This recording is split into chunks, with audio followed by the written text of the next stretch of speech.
And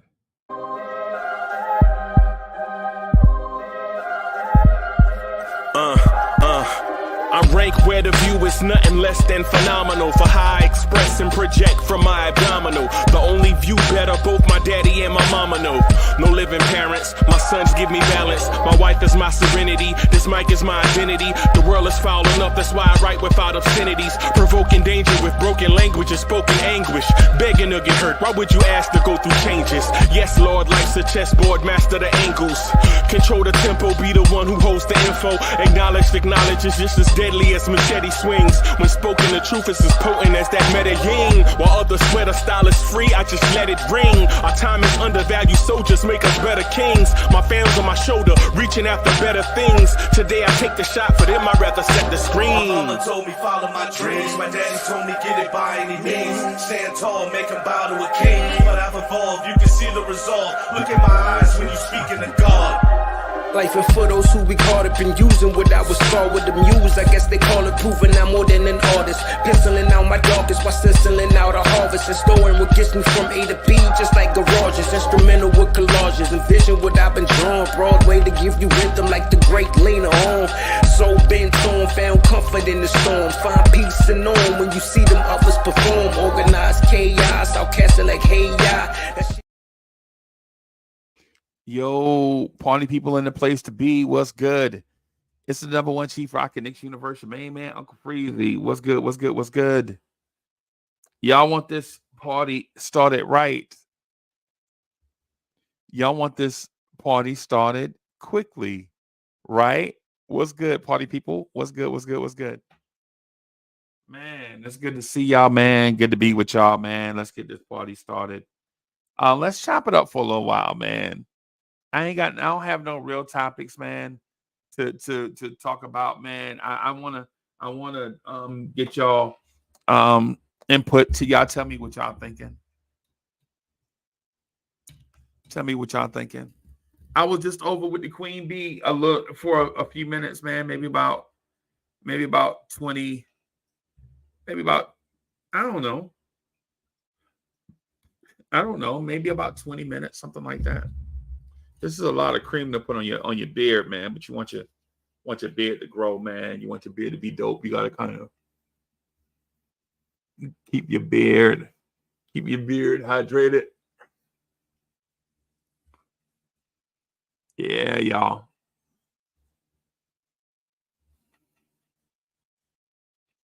Yeah, y'all.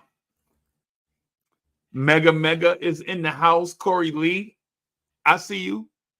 Kerry Cox is in the building. What's good? What's good? What's good?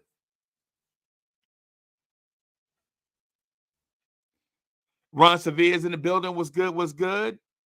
Ed Winning is in the building. What's good, y'all?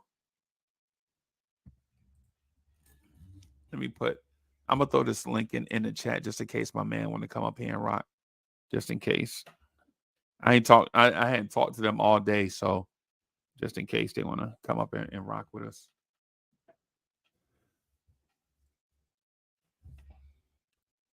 So what do y'all have? What y'all got, man? What y'all got? What y'all want to talk about, man? Y'all let me know. Let me know what it is that y'all want to talk about. Let me know what it is that y'all want to talk about. I'm interested in what y'all want to talk about. Adam in the building. Adam, what's good, man?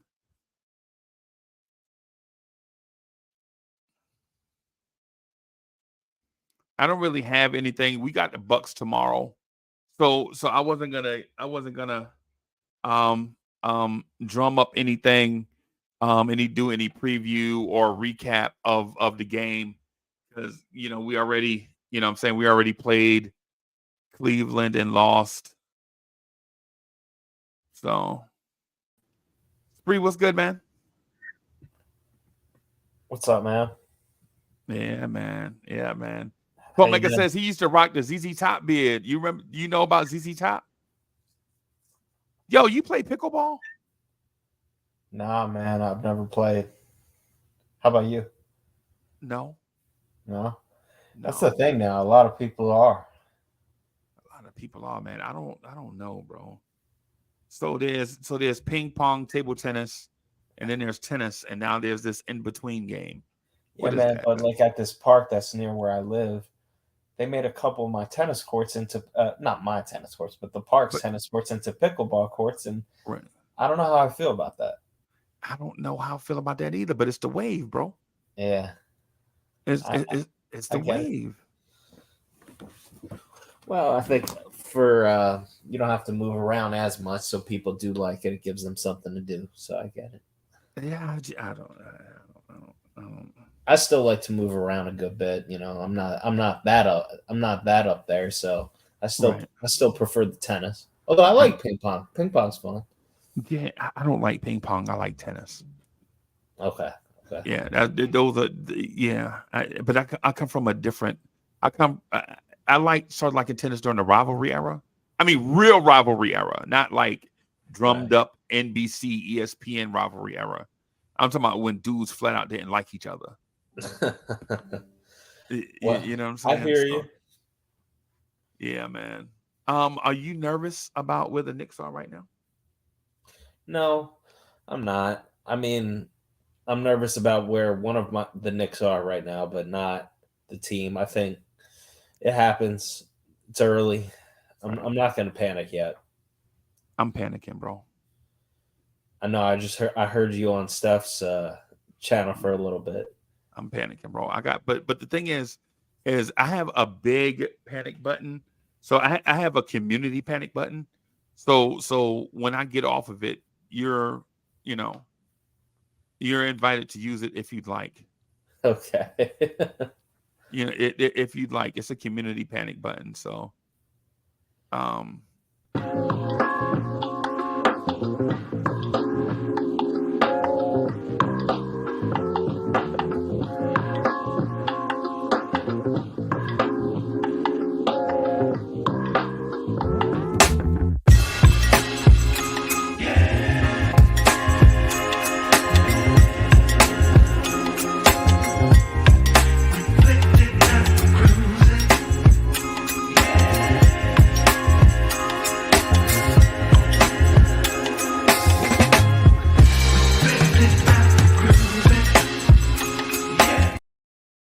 yo, What's good? What's up, Spree? man.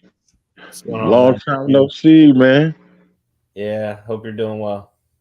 I'm trying to. I'm hungry. I'm hanging in there, brother. How you and yourself? I can't complain. Just trying to figure out these Knicks with Uncle Freezie. Yeah, Aren't we all? Every other day we sit down here trying to chop it up trying to chop and it up. try and Yeah, come up with our conspiracy theories and everything we can think of. for But sure. it's a roller coaster, man. Right. Every year. Roller coaster. Lee, man, I'm so frustrated, man. Bro, you ain't got to tell me. First of all, I listened to you last night. Yeah, I man, was I in was the all over bushes. it. I was all I over was the in the bu- I was in the bushes last night. This afternoon, this morning slash afternoon, I was trying to jump in to come help console you. You know what I'm right, saying? But I guess I was a little too late. But right, but I'm gonna say this. I just think it's I guess it's our grandiose thoughts. And bear with me with this, fellas, when I say this. It's our thoughts that we should win almost every game sometimes. And then and certain teams should not beat us, period, all the right, time. right, And a lot of it is our thoughts and being in this fandom that we're in. And unfortunately, being the fans of one of the most storied franchises in the lack there of a championship in 51 years, right, almost 52, it's getting to us, to some extent. And we want it so bad. And I'm not saying the players don't want it, but it's like we want it so bad, not just for the city, for ourselves, and for the players, that sometimes we lose sight of certain things. But then also, too, some of the glaring things that are sticking out that we see that somewhat are egregious that we think Right. is it's all taking its toll. It's all taking a toll, bro. Right. It's all taking a toll. You know, Yeah. and it's crazy. I'm sitting here trying to figure it out, and then I'm listening to what you're saying, and then I'm listening to other people because you know I like to formulate my opinion from just listening from different entities, and not necessarily saying that everybody's right because no one man's right and no one man's wrong. So in order for me to develop my opinion, I just sit there and put my ear out there and, Right. and I understand and try to understand where they're coming from and how they see this thing. But so far, I'm not liking the lack of camaraderie that I believe that we should have. I'm not happy with a few individuals because I feel like they should be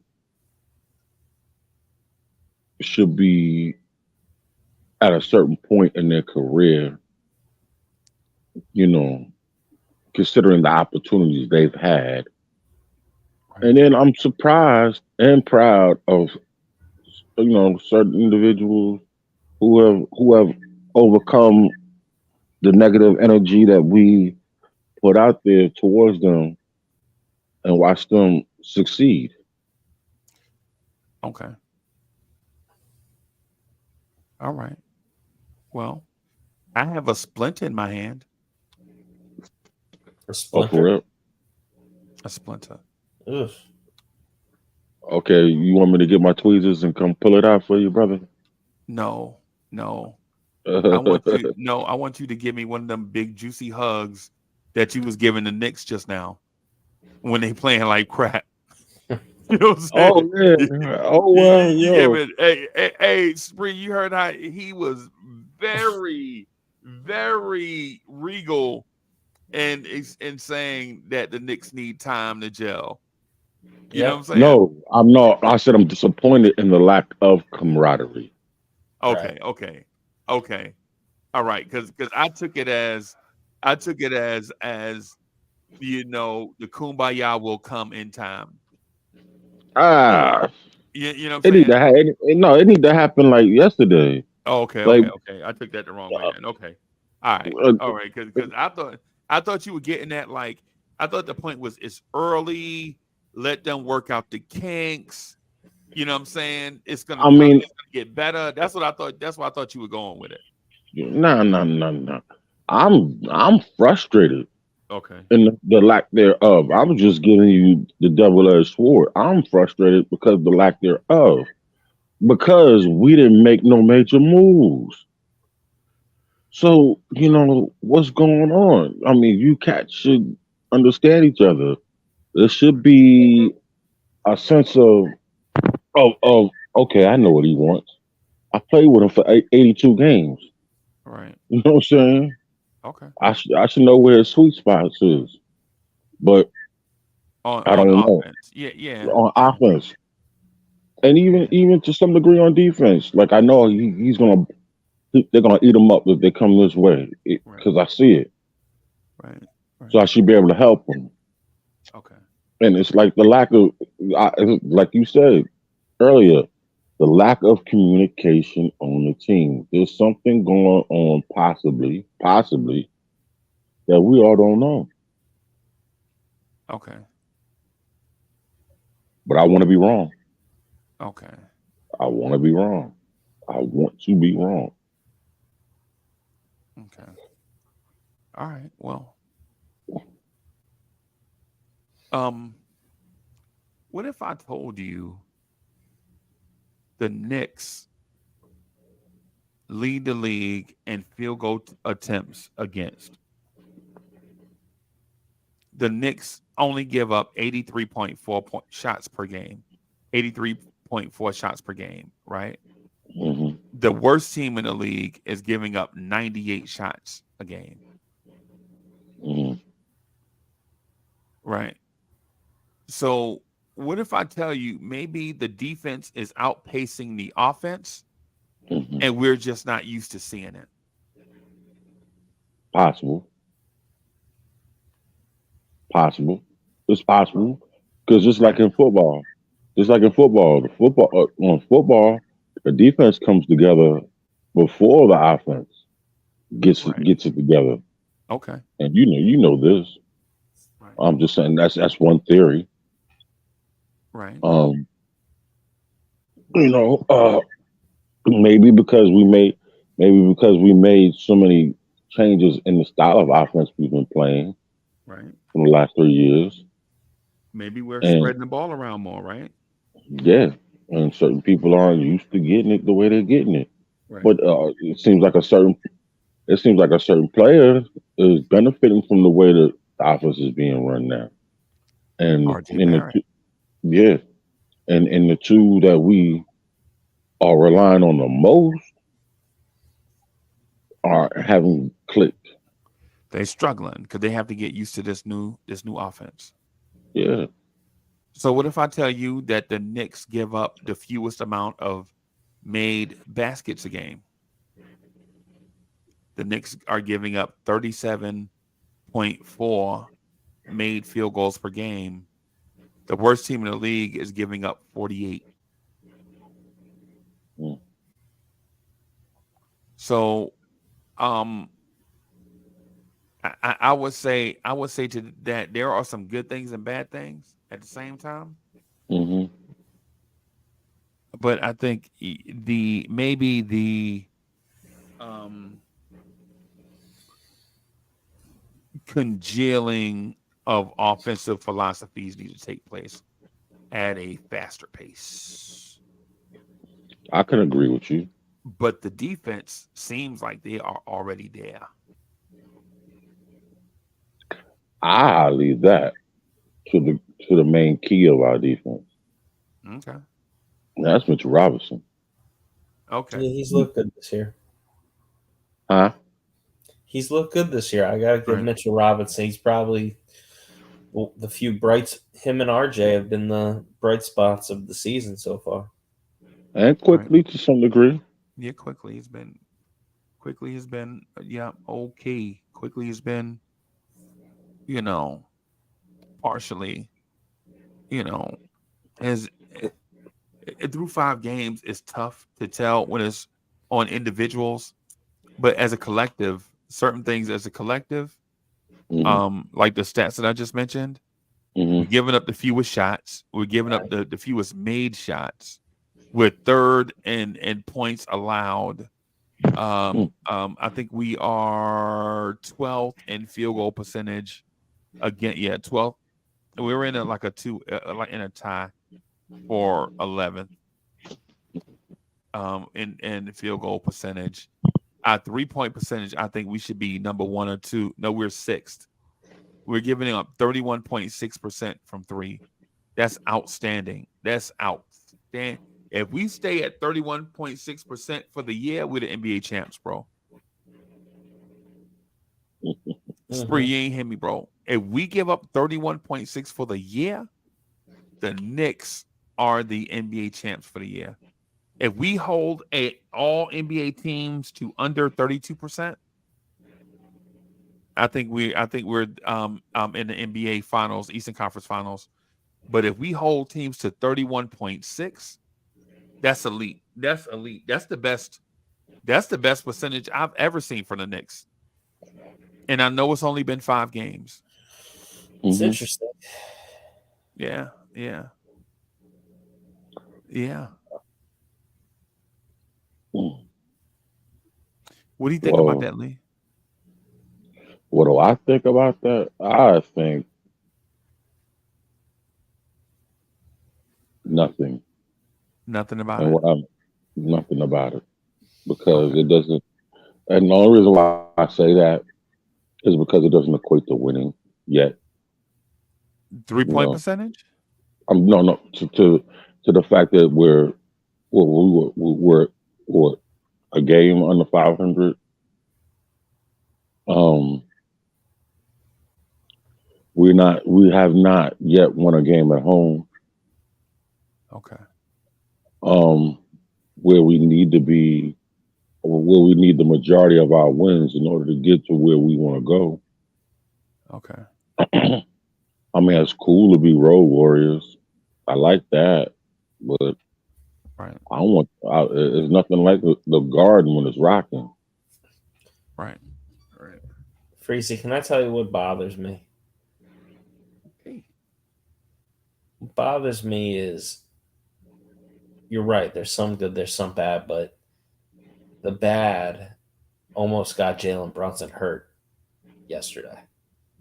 Like the play where Randall literally didn't know where he was for about 6 seconds and just threw the ball up in the air like it was a lollipop.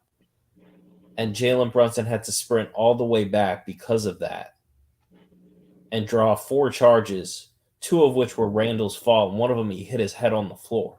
Right. Yep. Like it's stuff like that that gets me upset because Jalen Brunson. First of all, you're asking Jalen Brunson to have to do everything, work so hard on offense. He doesn't need just randomly having to sprint back to draw a charge because Randall doesn't know what he's doing out there. Right. That's what bothers me. I'm not gonna put it all on him neither. You know what I'm saying? Yesterday was just more. It was more than just him. Yesterday, in the last, in all the 3 losses that we had, it was more than just Randall. Randall was just I agree with that, but Randall last night, man, was awful. Come on. Last night. okay, but okay. Last night he was awful, Yeah. Last and night. I'm not discrediting that his was, but then also too, you know, he does try to do other things to help out. You know what I'm saying? And I'm not here to jump in and be an apologist or even a a a a a, a Randall supporter. I support the whole entire team. Okay. You know, and I'm looking at our supposed leader, and he's not leading from the front like I feel like he should. And it's not Randall I'm talking about. I'm talking about Jalen Brunson. He's not leading the Knicks. He's leading something else. To me, it seems. I mean, there's no And doubt Brunson's got off to a slow start. I feel you on that. Like, I agree with you. Like, he's getting to his spots, but, like, he has not – the impact has not – he's been turning it over too much. He hasn't passed the ball enough. And I think, to be honest with you, I don't think he's as used. This is no hate on Brunson because I love Brunson. I think he's a smart player and he'll figure it out. I believe in him, but I don't think he's faced being the guy on the scouting report. Yes, he faced it last year, but it's different when teams they're like, okay, they had a film for the whole year, so when they load up now. I think Brunson will figure it out, but it's just different, man. You got to get other guys to soften the defense up like this. Okay. Okay.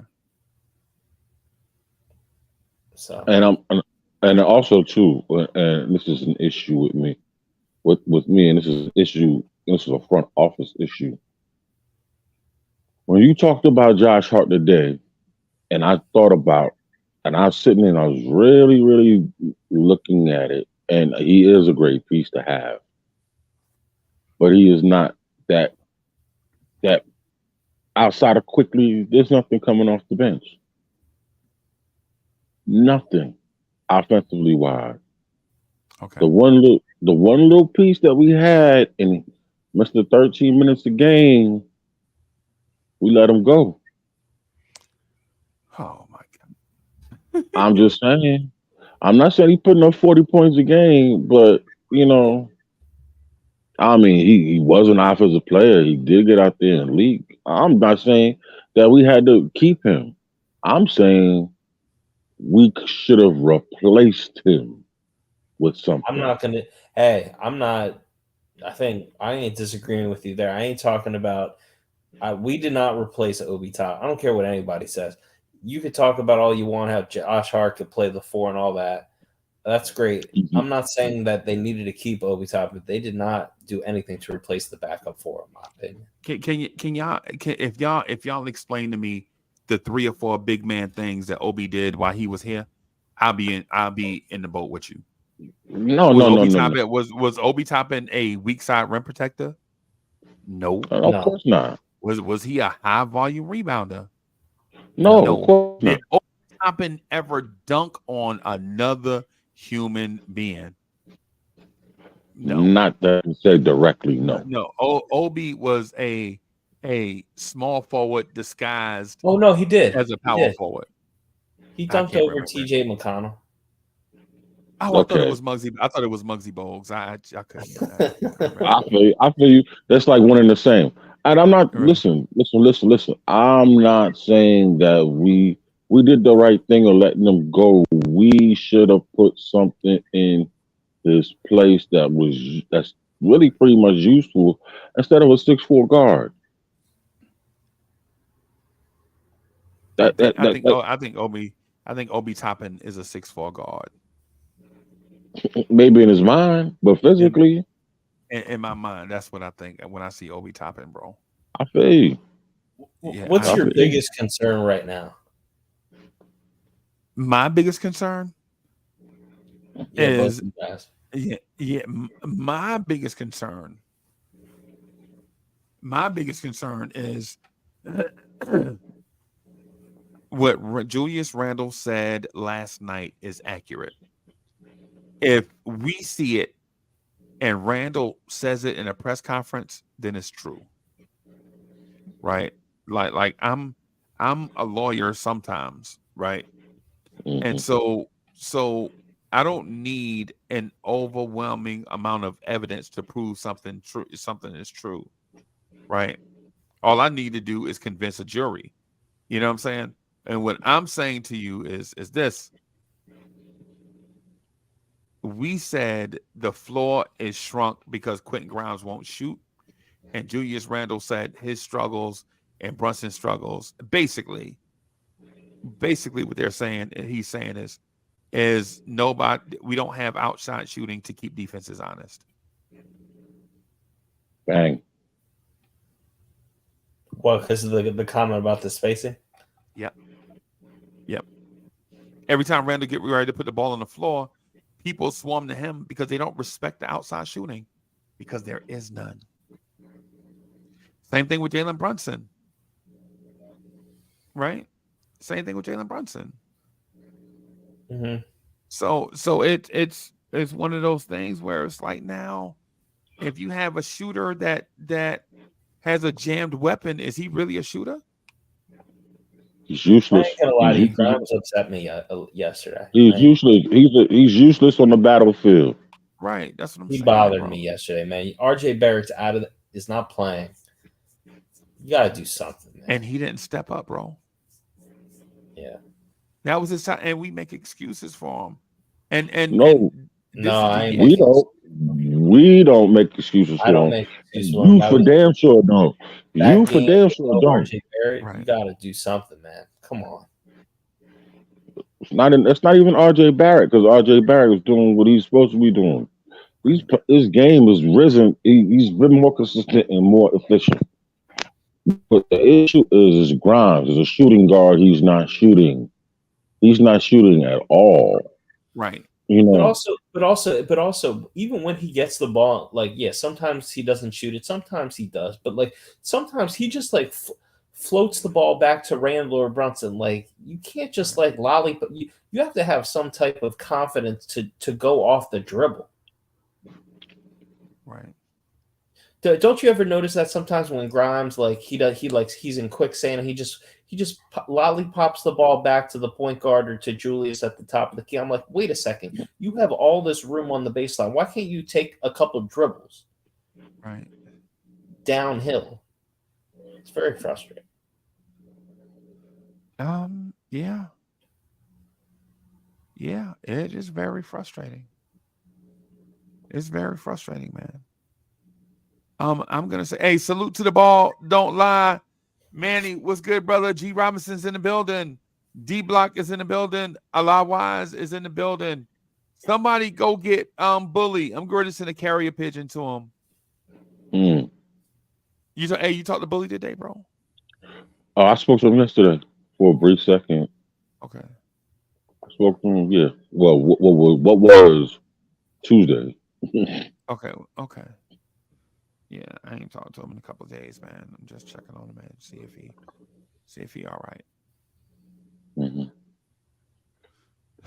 But go ahead. No, go ahead. Lee, Go ahead, please. I'm not gonna lie to you, bro. The mere fact that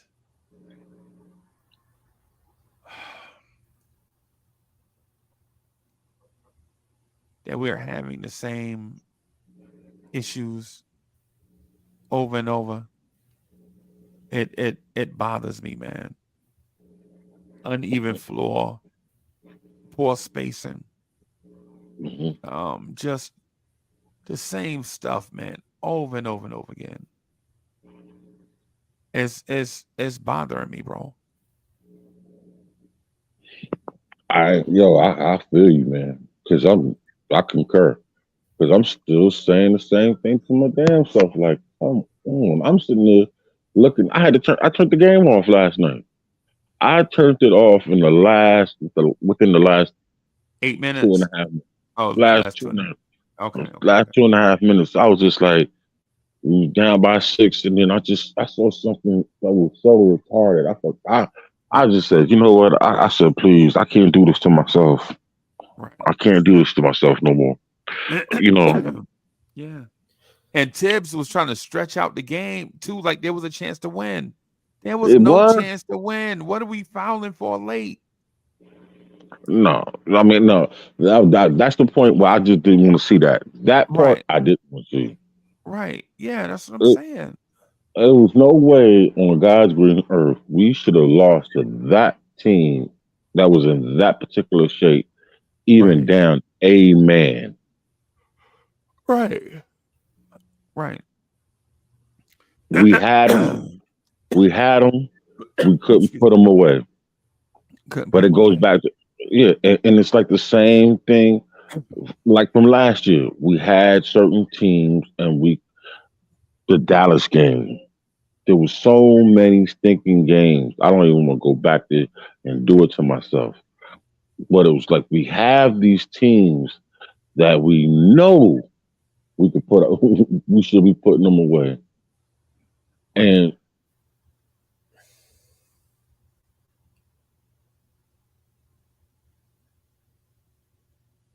I get it. I see that. Allah excuse me. I was just reading what Allah you posted what highlight what Allah said.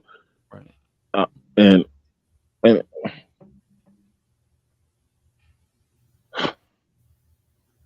don't understand. Why is he in the league, Allah? Explain to me. If he's not a two guard, he's not a point guard, but we got him playing shooting guard. I mean, all right, the defense is phenomenal. I get that part. Right. But it's not the defense, it's the offense, bro. And I'm just sick of watching him. It's like he's taking up six. I'd rather have Donovan Mitchell. At least he could shoot us back in the game. He could have probably shot us back in the game. You know what I'm saying? Whatever he gave up, he could have put back up.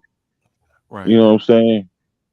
But my thing too is about the Alawan statement is because Grimes can't do that. Y'all got to get in your mind. Grimes is not a PG or a facilitator. He's 3-and-D. Corey Lee. The thing about I'm going to ignore everything before he's 3-and-D. I'm going to ignore everything before he's 3-and-D. Right. So if we all agree that he's 3-and-D, then why is the 3 missing? Right? Because right now, based on that statement, he's just ND.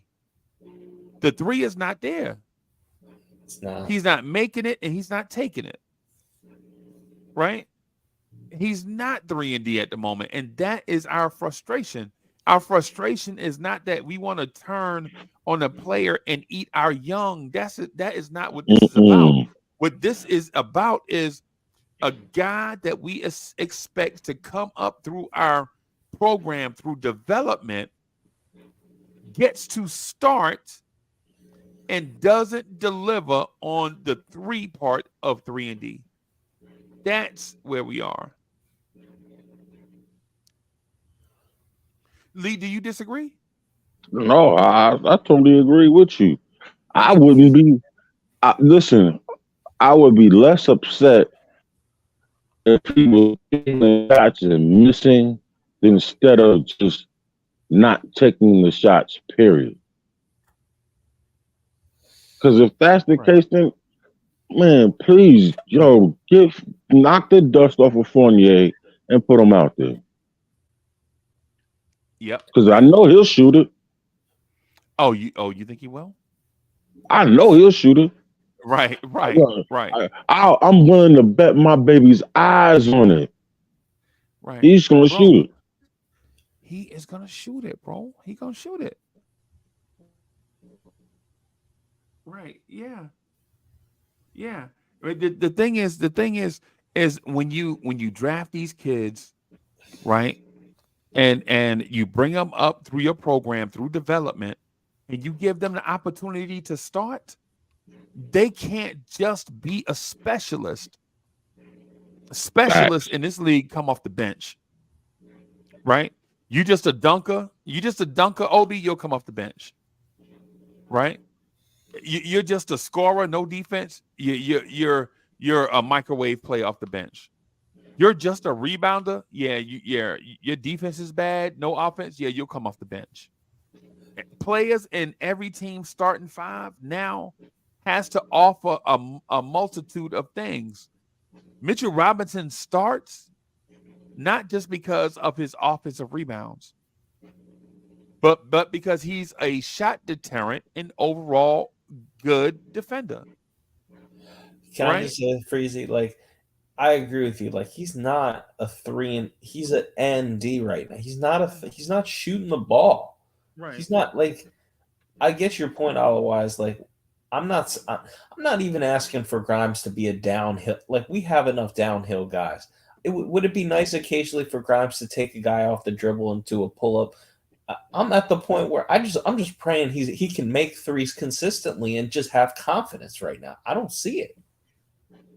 Right. You know what? And here's my example. Lee, you play tennis, right?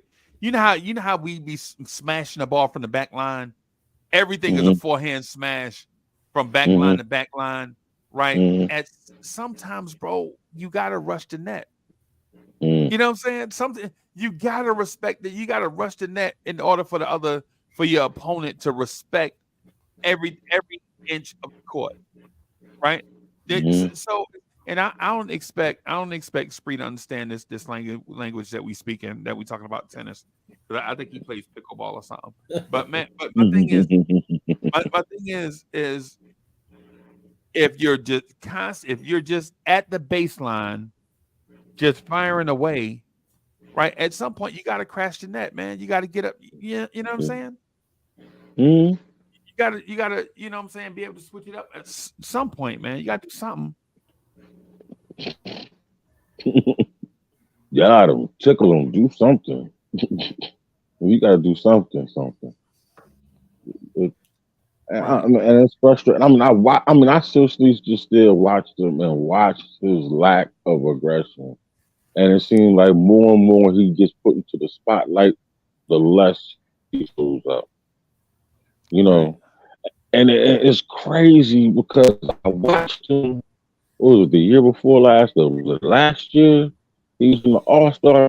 The Rising Stars. Right. And him and Alvarado was going at it. He led them all in scoring. He was doing some of everything. And I'm like, oh, we got a player. Right. But to But get out here, in them games, there is no defense though. I mean, of course, I get that part. You know what I'm saying? But still, dude, you showed me that you are capable of doing that on that level, but you're not capable of coming out here. And when you're and nobody forced you, you obviously had to do something to prove to Tibbs that you deserve to start. You know what I'm saying? He just don't. He's not that type of dude who just picks random people willy nilly and like, oh yeah, you're starting. You know what I'm saying? The man's, you know what I'm saying? The man, I, I mean, for the last 20 years, he's been a head coach or close to a head coach. All right. Right. So ain't no way in hell you can tell me that you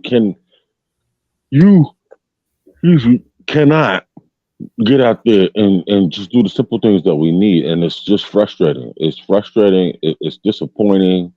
And I'm just like, yo, you taking up space that somebody else we could use. Right. Right. Just spread the floor. Just Yeah. spread the. That's it. Just spread the floor. Right, because you not shooting affects others. It's not being selfish. Basketball is a Mm-hmm. team. Mm-hmm. So, yeah. So Would yeah, you man. guys have? Be honest with me. You guys both watched the whole game, right? I watched the majority of it. Okay. I think, and I'm not just saying it was only him, but I'm being real with you. This is how I felt.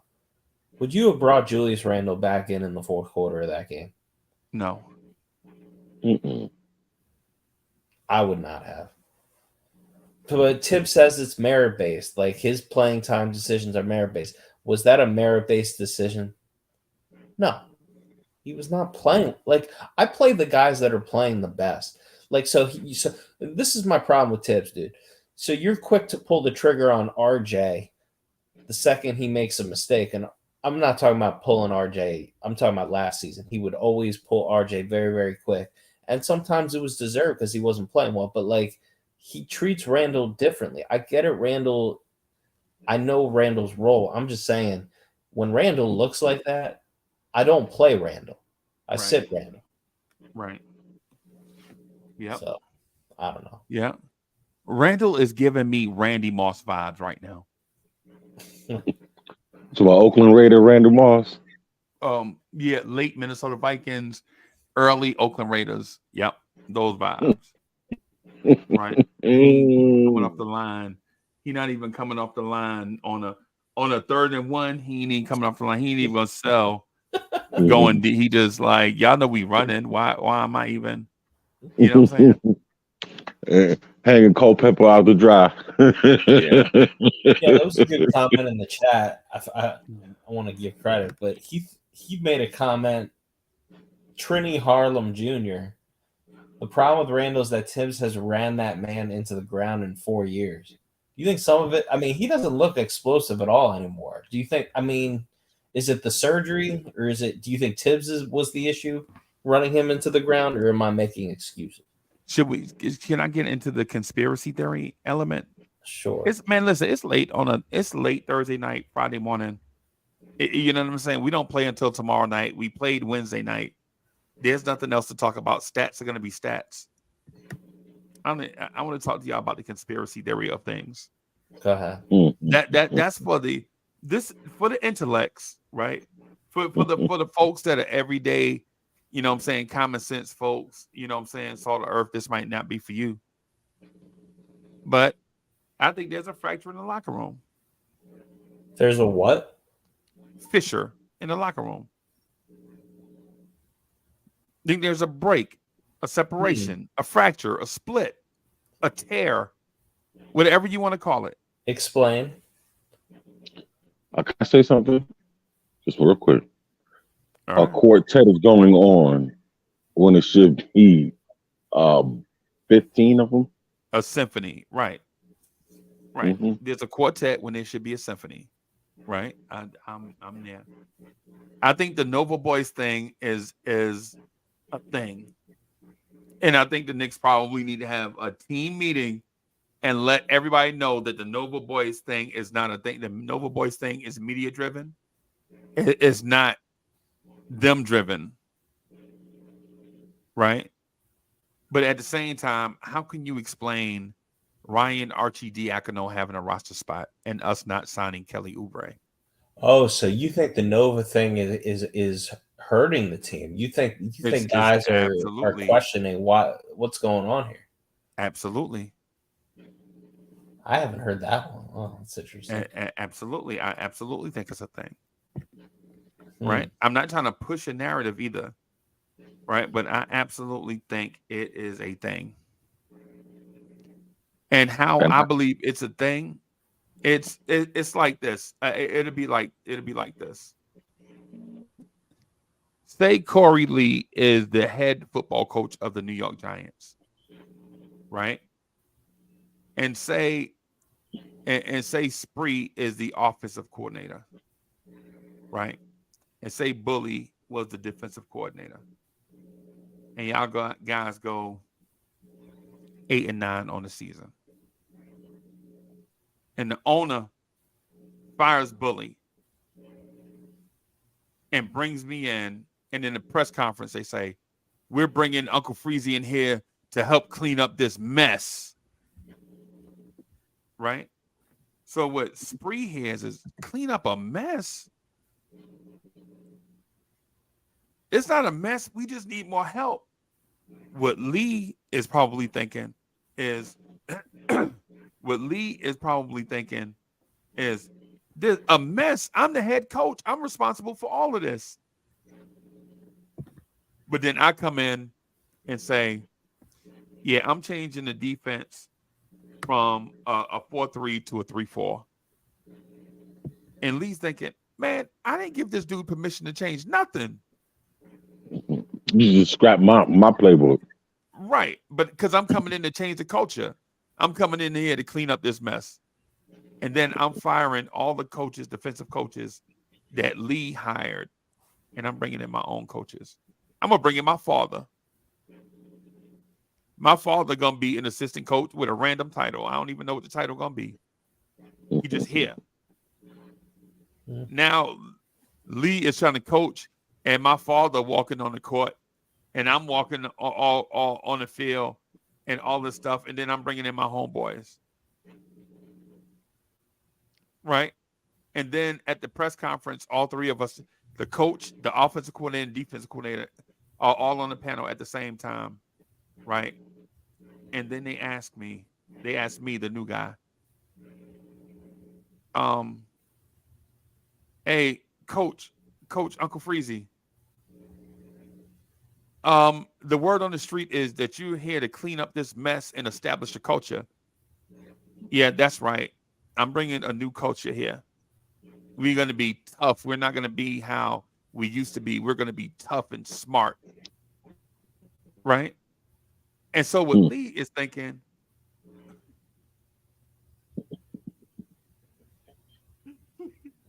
Lee is probably thinking like, wait a minute, did he just call us soft and dumb? You know what I'm saying?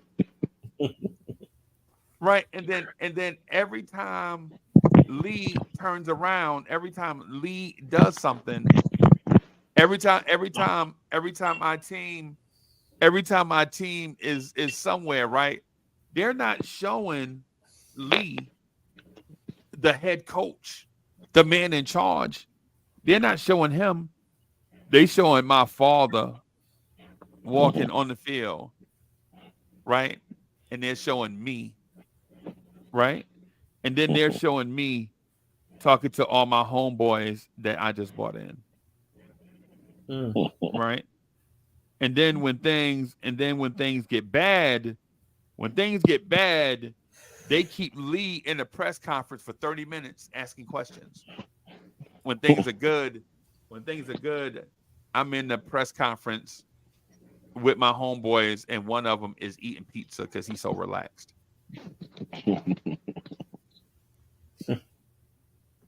Now, I don't know if y'all can draw any parallels. I don't know if you see any parallels. But what I'm saying is, I believe this is a real thing. So you blame Leon Rose. I mean, that's No, it. I blame the.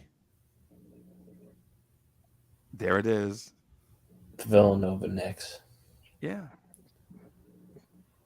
And I don't even think the Villanova Knicks thing is a real thing. I don't think Dante DiVincenzo is into this Nova Knicks thing, right? I don't think so, right?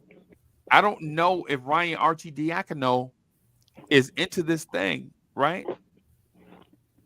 But man, Jalen Brunson and Josh Hart sure look comfy in these press conferences together, Hmm. I'm not sure right? it's healthy to your point. Now that I think of it, I thought it would always be a positive, but I'm not sure it's always a healthy thing to have that many guys. Like it separates people. Right. Some, Dang. there's you want to be a whole family, but Ryan Archidiakono's coming to the hotel room with his PlayStation, and he ain't playing PlayStation with Julius Randle. He's playing PlayStation with Josh Hart and Jalen Brunson. I don't think that's healthy. I think Randle And needs to Dante. Yeah. loosen up before these games. Yeah. Yeah. Yeah. Lee, you see where I'm going with? I could be I Bro, it may seem bro, like I I'm think being that's a petty. great take. No, I mean that's hold on a freezing. second. I haven't heard that one. That's an interesting conspiracy. Hold on a second. Hold on a second. I got one better for you. We were watching what's this game one? You were watching game one, and I'm looking at them go through the Star Spangled Banner, you know, and I'm looking at the whole team lined up, standing next to each other. I see Vincenzo, Hart, and Archie D and that at one end, and they're locked up, Right. you know, and I'm locked up in arms, and I'm like, what the hell is this? Ish. Right. Right. Why are y'all down here and not spread out amongst the rest of the team? Right. Right. Why did you separate yourselves from everybody else? Right. That that don't look good to me. Right. And like I said the other day, damn, sometimes where there's smoke, pretty much you got some fire. And I didn't like that.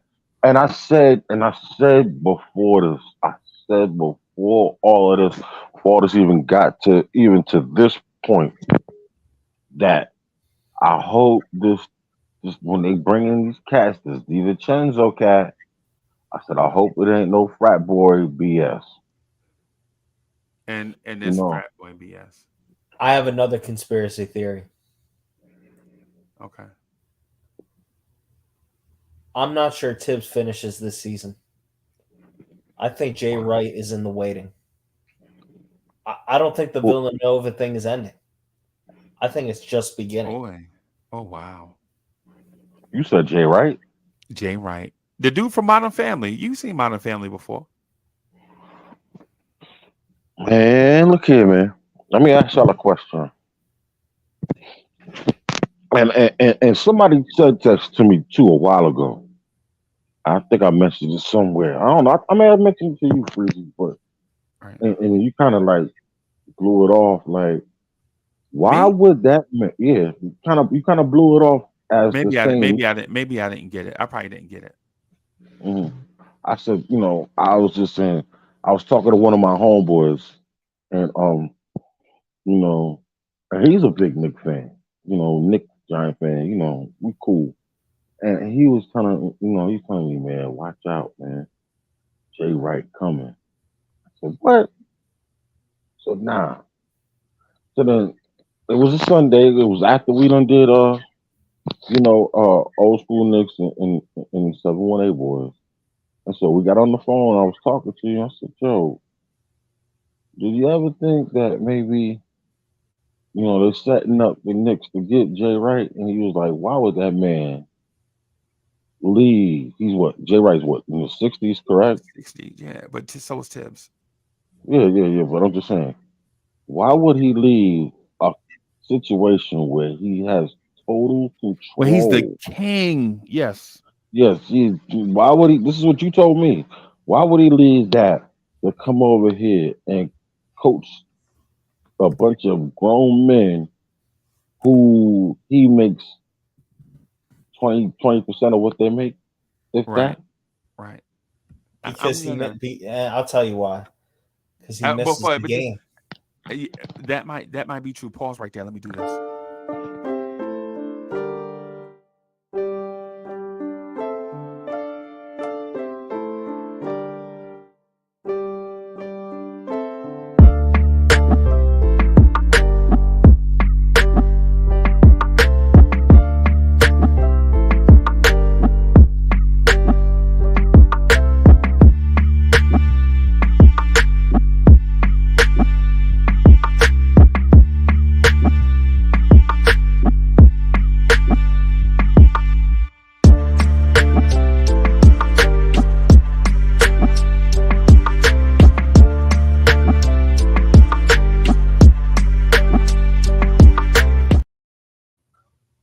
You, what's up? Salute, Hey, salute. What up, hey, Sree? What up, Core? So What man, up, to the what's chat? hold on a second, Spreewell. Ah, You gotta I'm a get it man. out, bro. Yeah, Yeah, yeah, yeah. yeah. I'm I'm waiting a on you. man of my word. I'm a man of my word. And as much as it pains me, and my daddy's rolling over in his grave right now. Chat, I have to say this to this young man. The Jets are the best team in the city right now. Thank you, thank you, thank you. Now I won't gloat on it because it was a horrendous football game, but I will graciously accept that. But I won't even harp on that too much. Go ahead, Spree. You were saying something about the Villanova coach, Jay Wright, right? yeah, I'm just throwing out a conspiracy theory. I don't know how much I believe it because I think Tibbs has good graces with this front office. I think the season will get better, but if it Well, doesn't and it goes downhill, I don't know. Jay Wright, he's been out of coaching. He stepped down from Villanova, I think, for a good bit. I don't know. Maybe he gets the itch with all of our Villanova guys. I'm trying to a lot throw of something out coaches, there. and particularly legends in the college arena, they sometimes it's a bucket list thing for them. Like remember the Coach Bayline Yeah. Hmm. for Michigan? He decided I'm gonna come out and try to coach the Cavs, and then realized this ain't really what I wanted, and he gave up on it. But it was an itch he wanted to scratch. Like Hmm. historically, if we think about like all the legendary coaches, they've had chances to come to the league, and or you can like talk about Patino, for example. They have a, Exactly. or even Coach Cal, and he still Exactly. has like itches about it where it's like a bucket list. Like they want to do it just to see if they can do it, right? Louis Carnesecca.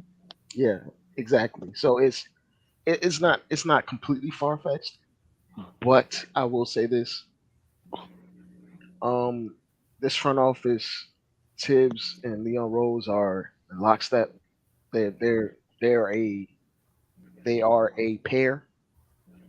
In my mind, if one goes, probably the other goes, unless they Mm, have like a I guess prodigal son that they want to give that job to, someone they both agree on.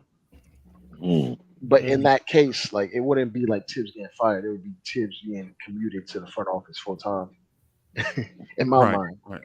right. So yeah, and plus he doesn't have a contract as of right now. No one Tib, does in the front Tib, office. Every you front saying office, Tibbs doesn't have a contract? nah, none of them been extended. I think their contract expires after this season. Even Leon Rose's contract. Leon Rose, You know everyone. they have 5 year deals, bro. Oh, they have 5 years deals, but Tibbs is See, expiring. all of them have 5 years. No, Tibbs didn't get an extension yet. No. His original contract is 5 years.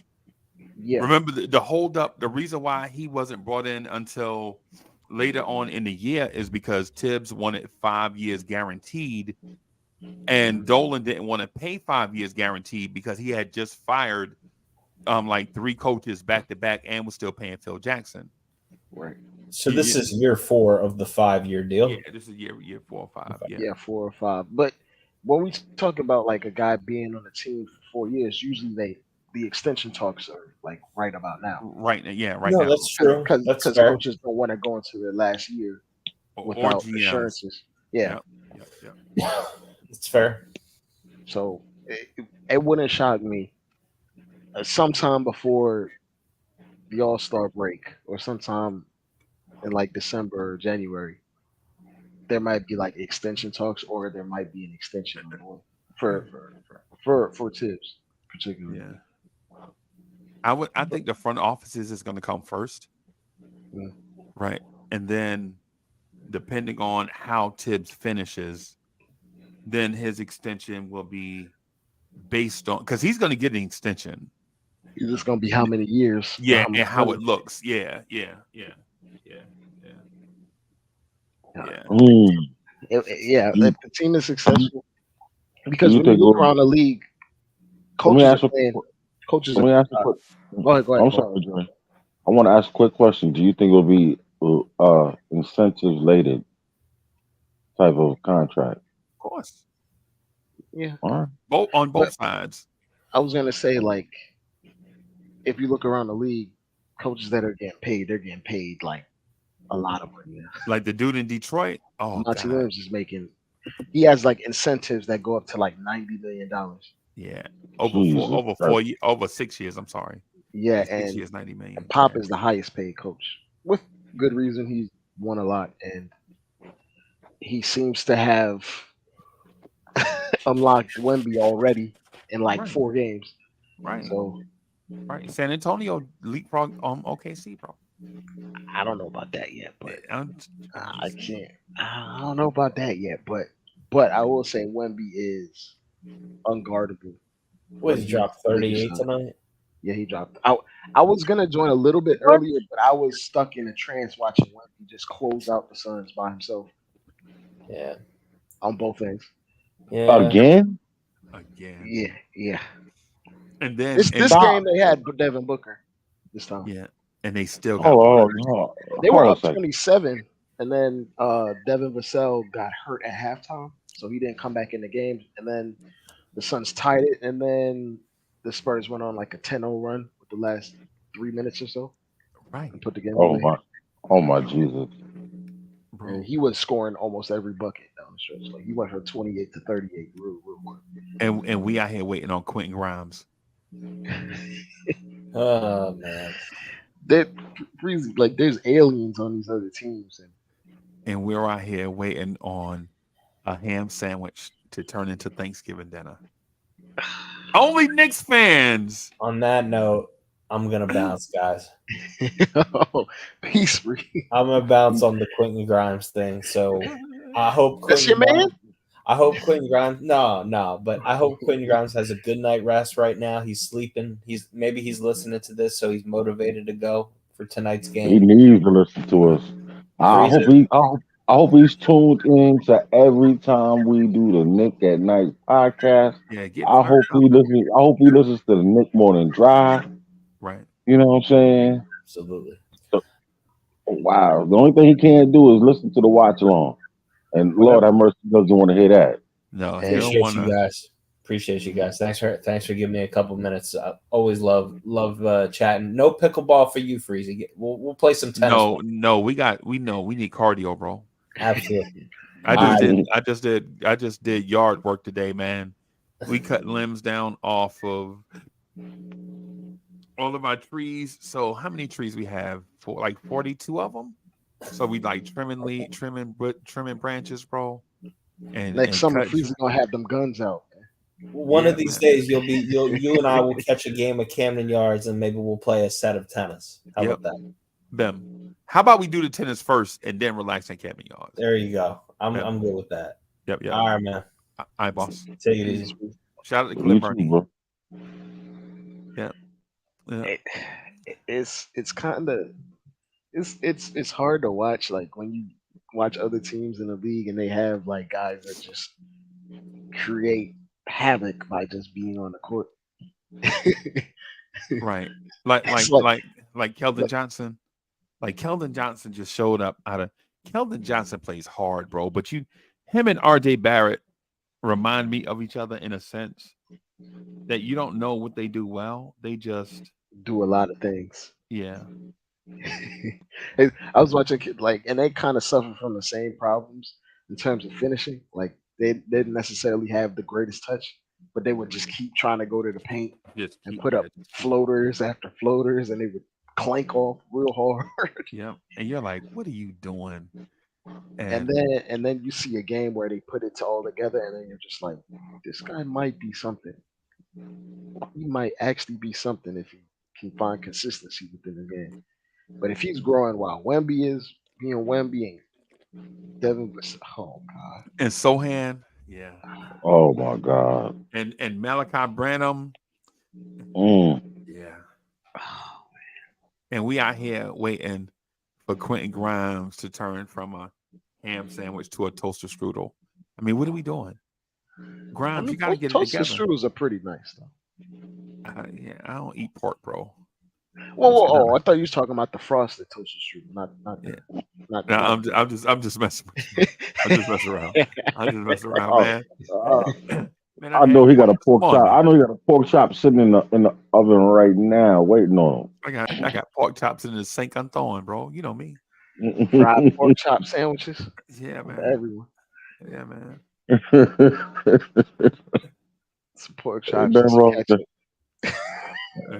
Right. I don't know about that, but I got some Texas Pete for you. How about that? There you go. Bro. Hot Yeah, sauce. man. But I mean, what were you talking about initially? Because I missed a lot of the first part of the stream. Freezy. Oh, no, we was just kicking it around, man. We was just We're kicking the can stuck. down the road. Yeah. We're just stuck. I mean, what can we talk about? I mean, I'll say one thing. RJ is still on the injury report, questionable for the next game. Sore knee. Is he? Yeah. Our season over, bro. Our season over, bro. Because if we lose to Milwaukee and then have to play a motivated Clippers team, and then we play the Spurs right after and then that. play the Spurs. oh, I don't know if we play the Spurs in San Antonio. I think it's the Garden. I think we got them in the Garden. Oh, that's gonna definitely be a nationally televised game just because. Yeah, I think it's ABC, right? Oh, I'd have to check. I think Not maybe 100% early in the year. That's not cool. And yeah, you That's know not. when the NBA gets a prodigal child, oh, you're right. they always want to go crazy at the Garden. Always. Yeah. Tim Donaghy is gonna ref that game. Oh God. So Oh he God. taking 70 free throws. Yeah. So it's an ESPN game. It's a Wednesday on ESPN at the Garden. Ooh. Yeah, and so I'm watching this game and like I was watching Wemby play. right. They don't really even have to call plays for him. Like he'll come down, set a screen, and he will catch a lob at an angle that you can't defend. That you can't defend, right? There's just nothing you can do. Like they're throwing lobs up against 7-footers and they're jumping as high as they can and they just can't stop him. With a running start, and they still can't stop it. And then he goes in the post and he has drop steps and reverses underneath the rim to finish on the other side. Like he just keeps stretching. Like he's Mr. Fantastic. Yep. Bro, I Legitimately. seen him and Chet Holmgren go at it, and I thought I saw two sticks rubbing together. I was waiting for a fire to start. He's waiting for a fire, bro. Lee, you told my joke. Yo, Lee, you stole my joke. Lee, you stole my joke, man. But when I usually tell it, I'll be like, I'll come home and I'll be like, yo, I saw two big people slow dancing. And then that's why I inserted. Yeah. Oh my God. Oh yeah. Yeah. Oh yeah, God.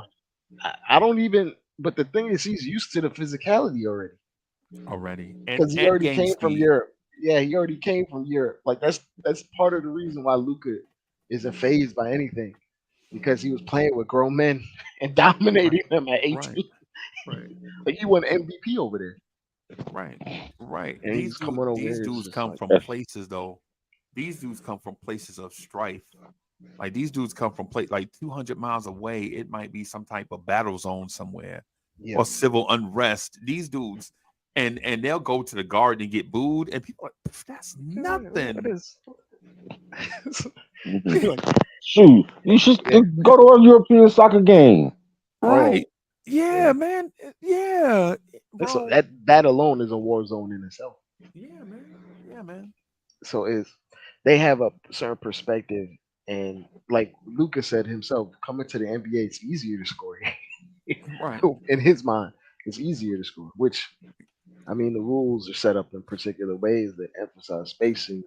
right, When Hmm. you have more talented players around you, it gets a little bit easier if right, you're a talented individual yourself. right. So How we, so? How do we fix this mess? Right. I've been thinking about it all day. When we was out there, um, you know how when you start doing your, you know what I'm saying, how you start doing your yard work, you pull out all your stuff. You got your little vehicle with you. You got, your hedge clipper, your trimmers, your nippers, your cutters, what I'm saying, all this stuff. So I'm pulling out stuff, making sure everything's charged up and whatever. Um, and I'm thinking like this might get worse before it gets better. And if it gets worse before it gets better, how patient are we going to be? We're not. We're not. Knicks fans, Right. I I'm gonna yeah, say this before you get started, Dre, because you're gonna go take a ahead, minute. go ahead, cool. I'm gonna say this real You know quick. me. Yes, I Right. do. I do know you. Let's go. Let's Nev, go, Jets. Yep. we need Nev right now for Quentin Grimes. I swear, this young man needs therapy. He needs somebody to to somehow unlock his initiative, his ability to believe that that he's needed out there. Oh He You boy. needs know, his Winter Soldier password, man. That's what he needs. he Yo, needs something. man, I'm not getting ready to get Kevin Knox life coach talking to Quentin Grimes, bro. I'm not good, Lee. I'm not. Nah, man, we can't go down this road no more, Salute bro. BSJ. We out here patting Obi on the back. It'll be all right, son. Bro, just do 25. You know what I'm saying? 20 dudes 23 years old, bro. This dude can buy liquor. If you He got the can do. dog in you or not, do you have Yeah, the dog man. in you or not? Yeah, man. I but like Dre always says, what you call it's not linear. You know Development what is not Development. linear. Yeah, Right. development is not linear, but it's not to say he doesn't have the potential. I mean, the freaking skills because we see that it's what's between his ears. It's It's like what's between his ears. he's scared to step on toes or something. Yeah. Yeah. Yeah, he's scared he's gonna get beat up in the locker room. But I'm gonna just play. So I'm gonna go to him, and then I'm gonna just play survival of the fittest for him. He gonna be like, Freezy. Uncle Freezie, what's this? Freezie, what's this? I'm just hit the button. There's a war going on outside. No man is safe from. You can run, but you can't hide forever from these streets that we done took. You walk around with your head down, scared to look. You shook because ain't no such things as. And let him just listen to that, bro. If that don't get you, it's It's New York, bro. I mean, Timberland is the official foot sponsor of the Knicks, and we out here want to give dudes virtual hugs. Nah, man. Nah, man. Lee, bro. Um, Freezy, I saw a clip last night of Julius Randle. Like he stole a rebound from Quentin Grimes, and Quentin Grimes is just looking there like somebody stole his lunch. Right. He's like That shaking was his head and shrugging. that was my stat. And I'm just like, bro, come on. Come on, It's- man. It's like I feel like there's definitely politics and there's like a hierarchy within the locker room, Yeah. and he doesn't really sit that high in terms of priority. And the frustrating thing is this, and I'm not, and I don't want to continue to bash Grimes over and over, but I just want to bash this conversation, right? This Mm. conversation, not Lee. I'm not bashing Lee, and I'm not bashing the Queen or none of them. I, we bash Randall. If Randall has a meltdown and argue with the ref, we on Randall back. Like, yo, why you standing up for yourself? Why you out here arguing when people you feel like people do you wrong? And then Quentin Grimes disappeared. And we're like, yo, you know what I'm saying? He the guy I want to take my daughter to prom. No, bro, this is sports. I You got to get, have but that bro, dog. You got to have that dog no, in you, bro. dude. And the thing is that it's not that I want to give him a virtual hug. I would believe me, it would be more than a hug that I would give that young man if You I was shake in the that hell locker out of room. him. Yeah. I mean, excuse, I'm not gonna say what I want to itch slap him so hard. I mean, with the pimp hand from behind, the backhand. Right. Like, what the hell is wrong with you? You fought all your life to get to this point for you to just be a dud. Bro. I think not even just him. I think there's like four guys on this team that are just playing bizarre right now. I think Brunson is playing bizarre in my Right. mind. Yep. I Yep. think I think Josh Hart is playing bizarre. Very I think awkward, Randall is strange, and playing bizarre at the bizarre. same time. I'm gonna give. And I think Tibbs is being a little bit bizarre when he's being too strict with his rotations. Where if he sees something's not working, he's not pulling it because these guys are veterans, so they should be able to figure it out. At Right. no point, like when you're looking at like what we're playing with on the court, if you know Mitch is essential to what we do, there, Mitch and Josh Hart should not be on the court together at any point. If you have Mitch and Randall on the court, you do not need Josh Hart. Josh Hart's minutes needs to be with the secondary unit. He Right. needs to be with Hartenstein. He needs to be with Quickly, where his strengths are more needed. Right. Like when Josh Hart is on the court with Randall and Mitch, we don't need rebounding, Freezy. We need shooting. I know. I'm with you. We don't need hesitancy. So if Right. we could see that, Tom Thibodeau should be able to see that. But I think he's just been so stuck because we've seen lineups last year that didn't work. Like in the playoffs, when we knew Josh Hart didn't work with our starting lineup, we knew Josh Hart and RJ are not good together. When you have Mitch out there, Right. we knew these things, and we Right. kept trying it over and over. Over and over, over and over, over and over. Yep. It's redundant. At some point, you got to know what works and what mixes and what matches. Like if RJ is out, I don't need to see Josh Hart in the lineup. If No, RJ is not out, start Quickly. If RJ's out, start Dante, and Right. then move Grimes down to the three or something. But If you're playing another, yeah, my fault for you. But like if you're gonna play a downsized lineup anyway, go with the right. option that gives guys like Randall and Mitch an easier time. Guys that can actually space the floor. You Right. don't need extra rebounding with those guys. You got to mix and match correctly. And if I can see it, I know Tibbs can see it. He watches the game film 3 times, as he says, right? Right. Right. But yeah, Right. go ahead, Freezy.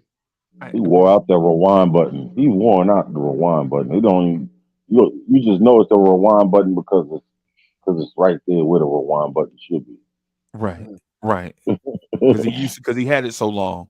Right. Yeah, like Right. like that remote. I'm surprised he probably broke about 7 remotes squeezing the hell out that one. Squeezing. Yeah. Yeah. Done broke the back off the remote. Yep. Like Yeah.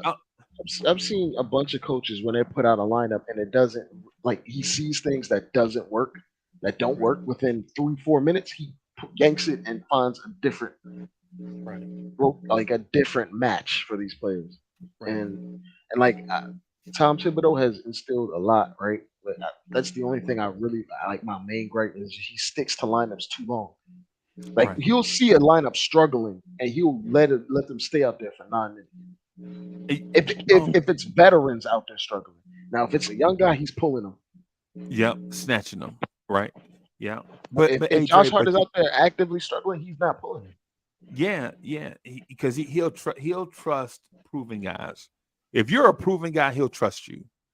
But That he that doesn't. that But he needs to trust proven lineups. And this is not a proven lineup. Like those that any lineup with Josh Hart and Randall in it, and RJ is questionable. Yep. or Mitch is not going to work. You need multiple spaces. You need 2 to 3 guys that can shoot the three or not afraid to shoot the three. Right. Quick You question. can't I got a question. you can't do that. Quick My question. fault. Go ahead, Cole. No. Didn't they? Weren't they teammates in L.A.? Who? Who? Josh Hart and And Julius Julius Randle. Randle. I think so. Yeah, I think so. For 1 year. yeah, they I think were. it's 1 year. I think it's 1 year though. Yeah, it was 1 year. They were. Yeah. But remember, Ah, Julius was a starter. Josh Hart was a bench player. Wasn't they teammates in LA though? Yeah, they were. I mean, I'm sorry, New Orleans. I don't think they overlapped at that point. No, because remember, Josh Hart was in L.A. Then he went to New Orleans. Then he went to the Blazers, and he stayed with the Blazers for a minute. A year and a Now, half. And then we traded for him. Anthony D, stop that. Josh Hart can shoot the three. Will he shoot the three? Is he an active shooter? Do teams are teams afraid of him shooting? Yes or no? Do teams shift their defense based on Josh Hart being on the court? No. Now take that, take that. So if teams don't react to him being on the court shooting threes, then he's probably not the best fit. You're just making the lives you're making the lives of the stars harder when you have Right. them in there. No, it is not 5 games, Anthony D. The playoffs was an indicator. The regular season was also an indicator. He even when he shot damn near 60% from three, it was an indicator. Teams do not react to Josh Hart from the No, why outside 26 feet. Teams why do would not. they? No, they shouldn't. Like historically, he's not a good enough shooter for you to honor it. And so like there's a difference between a guy that can shoot and a shooter. Right. There's a big difference. Right. And the thing is, just to make y'all laugh, there are myths out here like Josh Hart is, but man, last year Josh Hart took 2 3-pointers a game, and we out here talking about shooter. sure. When you take 2 3s a game and play 30 minutes, you're not a shooter. You just happen to take an open. Yeah, you took a 3-pointer that was so wide open you can't pass it up. That's it. That's it. We act like this dude is Buddy Hill. You know what I'm saying? This dude ain't Buddy Hill, bro. Relax. If Josh Hart ends up taking 5 6 threes in a game, odds are we lost. I'm being dead serious. Even if he makes 3 out of the 6, I feel like we lost because we're playing into the defense's hands. They want him to shoot. It's Right. the lesser of two evils. They want him to shoot open threes over Randall not getting double covered in the paint with help coming over from the weak side. Like, no. Right. Anthony D, there is context. If you shoot threes at a low volume, I would hope you shoot a decent percentage. A guy that shoots 38% from three on 2 attempts is not the same thing as a guy that shoots 38% on 6 attempts or 7 attempts. It's not the same thing. Not the same. We gotta relax. In fact, it's not the same thing as a guy that shoots 35% from three on Do we 7 are we attempts. having Queens on Queens crime in here? I'm originally from the Bronx, so Oh, the greatest borough that has ever existed. agreed. Oh, The Bronx. Jesus Christ. Jesus Christ. Okay. It was Okay. Anthony D. It was great last year. We're not in last year anymore. Okay. That page is turned. If our record was great with Josh Hart, should have transferred over to the playoffs. Unfortunately, it didn't transfer over to the playoffs because the Miami Heat knew how to ignore him. Oh, here we go, Freezie. Here we go. Josh Hart is a good player. He is also a flawed player. So he should not play with other flawed players that also highlight the fact that his flaws overlap with other guys on his team. Like it's not Right. good. He cannot play his brunt of minutes. Matter of fact, I'll put it this way: Josh Hart should never play more minutes than Emmanuel Quickly at any point in the game. And he Ever. played 30 minutes last night, and Emmanuel played 29. He should never play more minutes than Quickly, regardless of context. Right. Okay. And I like Josh Hart, but he is a role player. Treat him as a role player, not an essential. A compliment. He is not an essential. He is a side dish. He is not the he's not the filet mignon. Oh no, he ain't filet mignon. Now we're paying. He's Now not even fries, bro. Now we're paying New York strip prices for him. Oh But God. yeah, we're definitely paying New York strip prices for him. But he ain't that guy. We gotta relax. Yeah, we gotta relax, bro. He ain't that guy. You know what I'm saying? Anthony D, if we're down in the game, Josh Hart cannot close that game because he can't help but score points. Josh Hart is the guy that you bring in to close out a game when you're already up 5-6 points and you're just playing keep away. I don't even think he should be playing then. I don't think guys off the bench. If you have a guy off the bench that is closing a game, that means one of your starters is not good enough. is on the bench, right? And he's having a horrible night. Yeah, and if your starter is not in the game when the game is on the line, you need a new starter. That's my opinion. Or I'll be absolutely frank. There's a lot of guys that come off the bench that are very good basketball players that can close games out. Right. Historically. Okay. In my mind, Quickly is good enough to close most nights. There is no reason. Is there a rhyme or reason Josh Hart plays more minutes than Quickly? No, that's because Grimes. Not Grimes, but Hart, not Grimes. No, I heard what you said. I heard what you said. No, I heard what you said. What I'm saying is that's because Grimes is not where we kind of want him to. Yeah. Look out your window. Knicks fans is on your block. Y'all know the Knicks run the city. Pull them shades back. Look out your window. Look down there on the block. That's Knicks fans right there.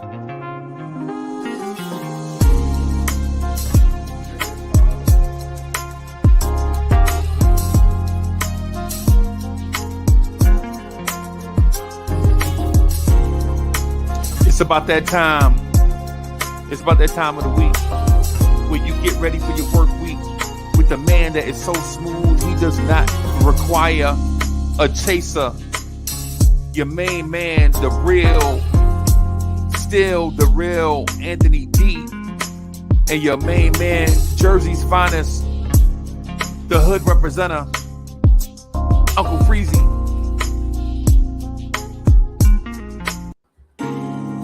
Yeah. Look out your window. Knicks fans is on your block. Y'all know the Knicks run the city. Pull them shades back. Look out your window. Look down there on the block. That's Knicks fans right there.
boy done started. Look what them boy done started. Can I just Hold on get a my second. main man Anthony D in the Clack, building? All I want to clack, do is say Queens get the clack, money, clack, and Brooklyn clack, clack. messes up everything. Clippy clack, no.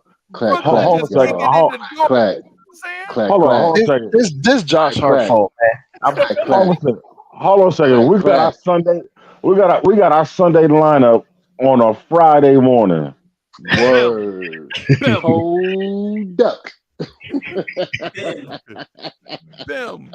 Yo, we can't even get Queens in. We can't even get Queens in the building before Brooklyn coming in here kicking in the door. You know what I'm Come saying? on, y'all. Oh Yo, it's my all goodness. love. The Queens family get is the here. money. And Brooklyn keep on taking it, y'all. Come on, stop playing. Oh, you heard? Stop playing. Stop playing. Stop playing. Yo, We that's here. wild, bro. We Stop here. playing. Wow. Ask Dre. Russ. Ask Salute, bully. Salute, AD. I'm Salute, not. AD. I'm not. Salute, bully. Salute, Corey. My brother. My brother Corey Lee. You know what I'm saying? Uncle Freezie, my brother from another legend.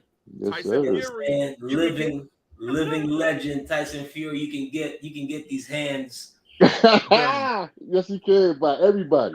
everybody, bro. By You know, everybody. All 5 barrels. all Yes. 5 boroughs. You know, Yes. Coming Dre, together like a Like you're, a Hands and feet. you're Mhm. Dre, you're blinded by your own analysis. I'm Mm. not. whoa. Here to tell you. Okay. Come on. That's Hold on. Let him go, Dre. I don't Let him mean go. it. I No, let him go. yeah, Go ahead. I don't mean it in any kind of disrespectful way. But here's the thing. When Freezie throws you a question like, or when you throw Freezie a question like, is there ever any time that Josh Hart should play more minutes than Quickly? Fam. Hart's playing and Quickly's playing at times have nothing to do with each other. There's times in the game where Hart has to play because why? There's no one else scrapping and getting to a loose ball. That analysis right there is maddening. I can answer that. That wasn't a question. There was no question in there. That was a statement. There was no question in there. I will rebuttal. That on right my there. own turn. That right there. When you say that, you make somebody thinking like, well, yeah, because you know, 1 + 1 = 2. That ain't got nothing. That may be on the floor. Josh Hart may need to be on the floor because you know why? Your starting center got fouled out and rebounds are needed. Oh wow. Wow. This is madness. How was the last time Mitch Robinson fouled Josh out? Hart bashing is madness. Are you mad because he's wearing number 3? Are you mad because he just got a new contract? What is this nightly bashing? Did World Wide West leak you some information that he is smashing? He's smashing everybody's mad because what is going on here? his style we admiring. But don't be mad because Because UPS is hiring. UPS is no behind. Ground transportation is over. You know why I'm mad, AD? Tell me why. I'm mad. I'm mad. My shooting guard wants to be a power forward, and I'm mad. My shooting guard is a 6'4" power forward, and I'm mad that Tibbs uses him in our starting lineup when his skill set does not match our starters. That's why I'm mad. I'm mad. We paying a role player $20 million for the next 3 years because he can rebound real well. Can he score real well? I'm saying, like, can he pass real well? Like, I'm not playing that much for hustle, bro. I'm sorry. He is a good player. He is not above. He is not above criticism. Period. If we could talk about Randall, and we could talk about Brunson, I could talk about Josh Hart. No, you can't, bro. Josh Hart is off limits. You are bombing on low-hanging fruit like nightly. You nightly bombing on a dude that, again, I'm not bombing on him. I'm bombing on Tibbs for overusing him like he like that. Well, you know what? He is I is him. Oh my God. Oh my God. no. Well, hold on. AB part of the Villanova crew too. Let me find out. You got a The Wildcat Villanova jersey. boys? As I told you last night, it's not a Villanova crew. This is the house that Brunson built. Brunsonville. Right. Yeah, it's a house that Right. Brunson built. Mm-hmm. Right. This is And Randall on his way out Brunsonville. with his sketches. This He's is on his way out Brunson. with the This is sketches. Brunsonville. Oh God. Yeah, them sketches about to be gone, kid. Oh my God. And the ones he wore the other night were ugly too, by the way. Oh, that trash. Trash. Trash, Yeah, man. you I can't don't put know. you No, can't no, put no. you can't put pink and black together. You can't mix pastels and That's already solid. suspect right there within itself. Pink and black. Come on, dog. Yeah, He's wearing I the mean, neon green. He needs to just go back to the Kobe's, man. That's yeah. what I know he getting The money Pink there, Panther. but jeez. Salute to Yeah, the chat, y'all. Yeah, salute, Salute to the salute. chat. So, absolutely. This has got to stop. I'm not even. It- It's oh. no. It's not that I think Josh Hart is trash. I think Josh Hart is being miscasted and forced into positions that he shouldn't be in. Josh Hart should be able to put in max effort for 22 to 25 minutes a game. I don't need to see Josh Hart play a ton of minutes next to Mitchell Robinson. I don't need to see Josh Hart, period. To be truthful, I ain't gonna front. I think Oh, I said it. I'm we throwing that bag double out there. teaming AD. No. I'm sorry, AD. I'm sorry, No, AD. You my you man. have the You know what I'm right. saying? You have the right to feel how you feel, even if That's you Shout right. out to wrong. Henwood. Shout out to I'm Henwood. sipping on Oh some my. Manischewitz right now. I'm sipping on some Manischewitz right now. Listen, we a Is small great 6'4" Manischewitz? team. Yeah, the great one. Yeah, facts. Facts. Oh, Facts. wow. Just stepped in the door Wow. from out being in the streets for a little bit, you know what I'm saying? Being a little, whatever. So anyway, yeah, Right. man, I'm just saying, like, I You think got we're your a locks small and team. bagels. Nah, kid, I'm upstate, not in the city, but I'm upstate. I'm doing a little something different. But you Now, got the I'm eating Big Bear. Manischewitz, so you should have the locks and bagels with you. Well, I'm eating some Big Bear though. All right, so hold on, calm down. We'll talk behind the You scenes. gotta We'll talk relax. You behind the gotta scenes. relax. Calm Yeah, down. relax. Calm down. There's no pasta salad up here. Ain't no pasta salad up here, dude. Macaroni might be some macaroni. Though. It's a macaroni all Macaroni. day, dude. It's macaroni all day. Now, hey, Grandma, say what up to y'all because I talked to her earlier. I just dropped her off not too long ago. We went out to dinner. Hey, Grandma. But nonetheless, Hey, Grandma. hey, y'all, and whatnot. But I think we're a small team, yo, man. And I get it. And I heard what you said earlier about Randall. Being he caught the vibe from them Villa boys, them no Villa boys and whatnot. What's going on? They passing the ball to each other, and them two Wildcats that's sitting up there like, man, fuck these niggas. Like, yo, let's, you know what I'm saying? Straight up, I see it. Body language was crazy The last body night. language is crazy, bro. Come on, son. It ain't Body the sketches. language was It's his body crazy. language is telling y'all I ain't fucking with y'all. Excuse my language. I ain't messing with y'all. Bro, how Brunson and Randall arguing and DiVincenzo Yes. and Hart is giving Randall the side eye. Yes. That's they like He's in you know fourth what grade. you know what that's like. That's like when you got two different sets of friends. And you see somebody arguing, oh, that's your man. You Yeah. talk to him. No, that's You ain't your got nothing to man. do. And That's they're your gonna be man. like, whose man is That's that? your Yeah, man. they're gonna be like, yo, whose man is this? And 2/3 of them, they know who the man is. Right. Facts. Facts. AD. Guess so I was doing the math. You know me, I like to point out the stuff that's kind of, you know, like with me, I don't sleep on top of the covers, bro. You know what I'm saying? I like to get, you know what I'm saying, get into stuff, right? So my thing is, I was like, okay, if they looking at Randall like that, I wonder why.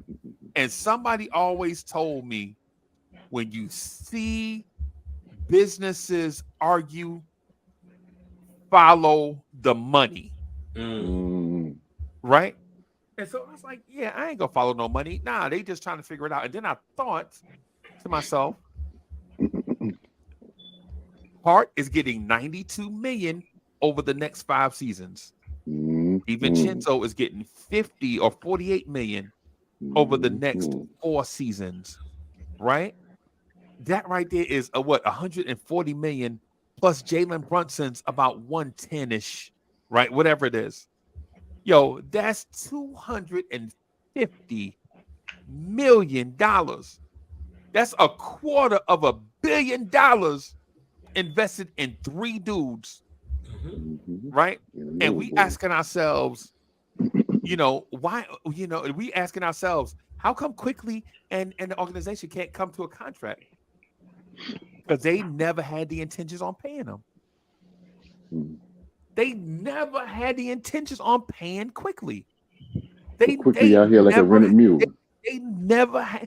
Quickly was never in the plan, right? And so I'm thinking, if Quickly was never in the plan, is that the reason why they didn't go get Donovan Mitchell? Because they, in their mind, they just wanted to save enough space where they could go get the Nova Boys to have their budding superstar Jalen Brunson comfortable. And there's no knocking it, because listen, when Randall first got here, everybody they signed was from damn Kentucky. When they first got here with Randall, they wanted Maxey, they drafted Quickly, they brought in Michael Kidd Gilchrist, Scala BCA, Kevin Knox was here. They even brought in Kenny Payne. Nerlens Noel. Nerlens Noel was here. Brick hands. Yes, there was like 6 Kentucky cats here. So this front office is not a culprit. I think they are caught up in the moment. But what happens though is when you have these power moves, Thank you. I appreciate it. when you welcome people to Brunsonville, right? Things start to get out of control. Now you created a monster. Now Josh Hart is showing up to press conferences with a Jalen Brunson t-shirt on. Y'all remember that in the playoffs? Eating pizza, yep. Eating pizza. Man, Freezie. I saw Who you with? I saw Freezie. I saw Brunson. Our last game we won. Who you with? This man think I'm set tripping. I gotta pick a side. I gotta be with Brunson and the Brunson. It's yeah. Who you with? Who you with? You with Kentucky or you with Villanova, dude? You know what I'm saying? It's like, what are we even discussing here? I'm with the blood on your team. crib. What's up, son? Right, they set tripping, bro. Oh my God. You know what I mean? It's like, what are we doing? Like, what are we doing here? We are like, we're literally like, we're really taking shots at Brunsonville. 80. Like, seriously, we're taking shots at Brunsonville. 80. The last game we won, they put the camera on Brunson when he walked back into the locker room, and he hit everyone with the fancy handshakes from Villanova, and then he gave the plain daps to everyone else. Wow. And Mitchell Robinson's looking at him like, where my fancy handshake at? Right, like, bro, what's happening? Yeah, they ain't got enough for the Cajun I'm literally not even making this up. If Freezie, I'm gonna post the video. You can post it. You know what? Bro, I already knew. I knew it. Yo, yesterday when Grimes sat between Brunson and Ryan Arcidiacono, I was calling the game. I was like, yo, look at Grimes sitting in between them. They were talking around Quentin Grimes. All I'm saying is they was herbing them. They was herbing them. Yeah, they was herbing them. I seen that. All I'm saying is you didn't hear during the Cleveland. dream. What you didn't hear during the Dream Team? Those card games when Barkley and Ewing and Mullen and them tried to get into the game. They were like, nah, this ain't for y'all. Nah, you talking about Barkley and Jordan? Yeah, this ain't for y'all. Yeah. Y'all ain't got no rings. This table right here is only for the dudes who got something. Okay. You know, okay. We're not talking to the likes of the Mitch Robinsons of the world. How many rebounds did you have the other night? A lot. Yeah. That's all I want to hear. Wow. That's all I want to hear. I don't want to hear nothing else. It's like I don't want to hear Dame rap I want to hear Dame shooting threes. I don't want to hear Mitch in the post. I don't want to hear Mitch doing anything else but getting rebounds and blocking shots. You know, it's funny. You say here, Mitch in the post, so he must be bricking. He must be bricking real hard. This is hilarious, bro. You ever seen that Key and Peele skit where it's like Obama handshaking in different ways with people he rock with and people he don't really rock with? Yeah, I saw that. That's exactly what that clip is. Like Freezie about to post it and say. And that's fine. Yo, when y'all see, I swear when y'all see this is gonna make y'all weak, bro. Oh my god, bro. Let me. I'm trying to post it from the beginning. Bro, this is hilarious. Yo, this is hilarious, bro. Yo, this is hilarious. Chat, check this out. Chat, watch this. This is hilarious. This is validation right here. Archie, regular that.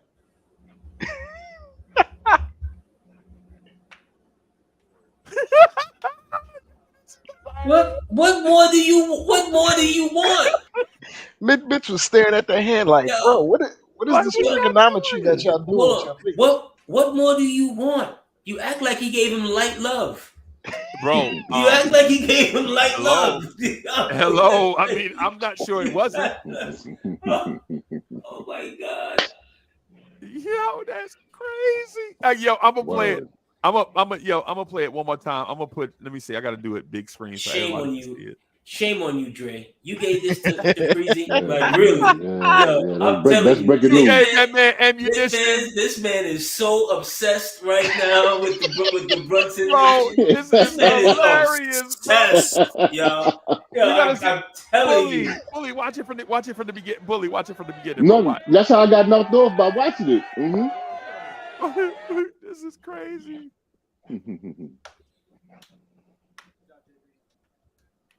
Everybody.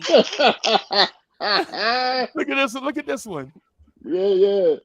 Yo, why your handshake take 10 minutes, bro? Yo. That's messed up. Hold on a second.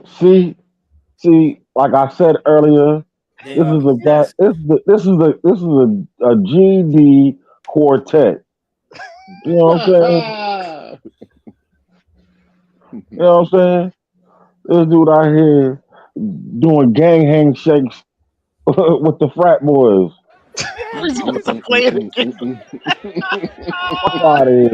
This is wow, bro. You and Dre, I'm telling you. You are the leader. You are literally. You've been taking shots at Brunsonville so hard. Oh my God, yo! You are the leader of the Brunson underlined. Like, say the truth. You really don't like Brunson. Say the truth. No, I do like Brunson. Yeah, you would trade him right now. Who would you trade Brunson for right now? Listen, that's Optimus Prime and Bumblebee right there. Nah. You don't trade Brunson. You build with Brunson. You just don't build with bums with Brunson. That's the problem. You don't bring on coattail hangers. Oh, right. That's my point. Bootstrappers. Yo, and the hilarious thing is, I didn't see Brunson dap up Randall or RJ. You ain't see Randall in the picture, right? He didn't deserve to be in the picture. Exactly, homeboy. Exactly. Especially with them sketches. Word. I'm sorry. I said it. Oh my God. Yeah, yo, pink and black don't go together. I'm sorry. First of all, his gear was Facts, DSJ. Facts, DSJ, for real. Damn, so dudes gotta be fly to be in Brunsonville? Nah. It's a whole come on. Hold on a second. Y'all think Ryan Archie Diacono is a fly guy? Right. It don't matter to be a fly guy. He a made man. It's Smallville. He don't need to be a fly guy. He a made man. He a made man, bro. Oh, my fault. Yeah. I forgot. He's a financier. He's a financier. because he knows Brunson, that check is clearing on the 1st and the 15th for the next 7 months. As it should. Right. That's a fact, yo. How many dudes LeBron got paid in Cleveland? Oh, Whoa. Yeah, but LeBron got championships in that process. So And he can do that. LeBron was the #1 pick. Before he played a game, his nickname was King James. No doubt. I'm not talking about the level. I'm talking about when you the dude. I'm gonna keep it a buck. I'm gonna keep it a buck. AD. We're acting like this is strange. Amongst everyone in here, if we had the opportunity, we getting all our guys paid. Yeah, if we had the opportunity, for sure. Or we're leaving the scene.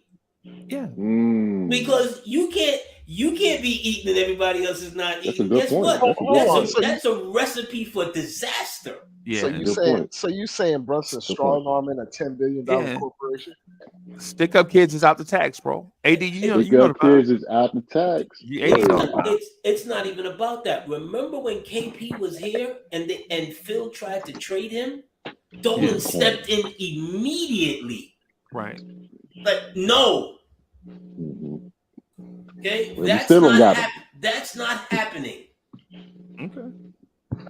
When you the dude, you don't just easily get up off the dude and not try to make him comfortable in one fashion or another. It goes with winning. Right. And this is 1 year, bro. This is not. Imagine even if Brunson actually won something here. How would he be moving like he Tupac? Yeah. or Bupac. One of them. Both of them. Same person. Tupac. He be New Pac. Yeah. Shout out to people down south that know something about Lil Boosie. Yeah, or Bupac. You know what I'm saying?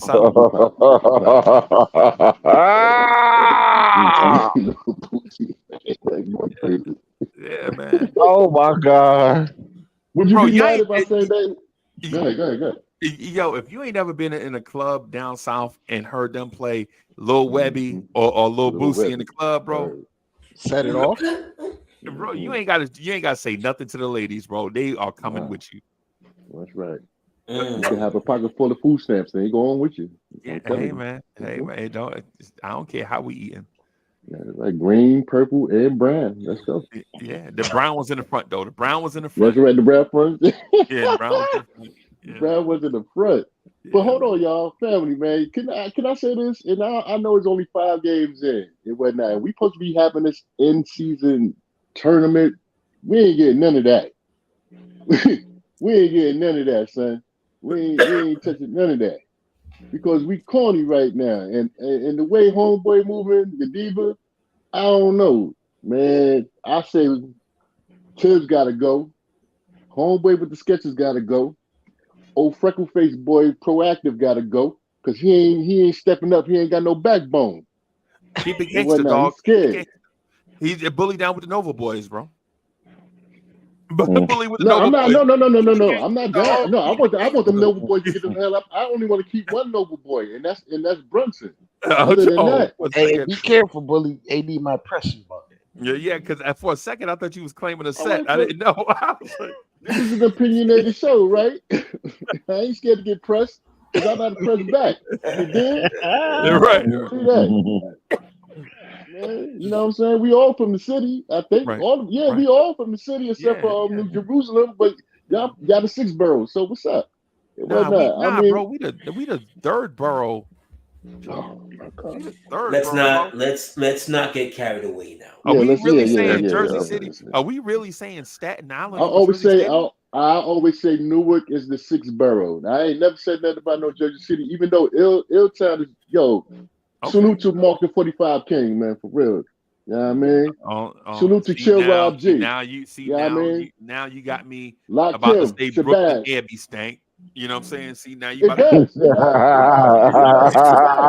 see how it was all love. It was all love. It was all good until he got naughty by nature. Yeah, until you got to go to the Rotten Scandrews and all of them cats, right? see, you know what I'm saying? I was with you. Now, you know, I got to bring up the fact I ain't that gonna be able to do it. rats Nah, ain't eating baby. pizza in Brooklyn. Yeah. Rats pulling pizza upstairs in Brooklyn, New York, yo. That's all I'm saying. Man, I probably was helping the little Facts. rat. I ain't gonna front. I was probably helping the little rat get up the stairs and whatnot. Go and eat, man. Go and eat, man. Yeah. No, it's the real stuff. If Tibbs don't know how, I mean, I hear what y'all saying. I don't care about the Nova boys and whatnot. I could subtract two of them and just keep one. And I want quickly to start over Grimes. Okay. I don't want to be all over the place. Like I said, I just came from, doing my thing and stuff like that. But I want quickly to start over Grimes because Grimes ain't showing me nada. He's showing me nada right now. And I think if I was Dolan, which I ain't, I wish I was. I ain't gonna front with the money, not with his track record of playing music. But He's not playing the blues, man.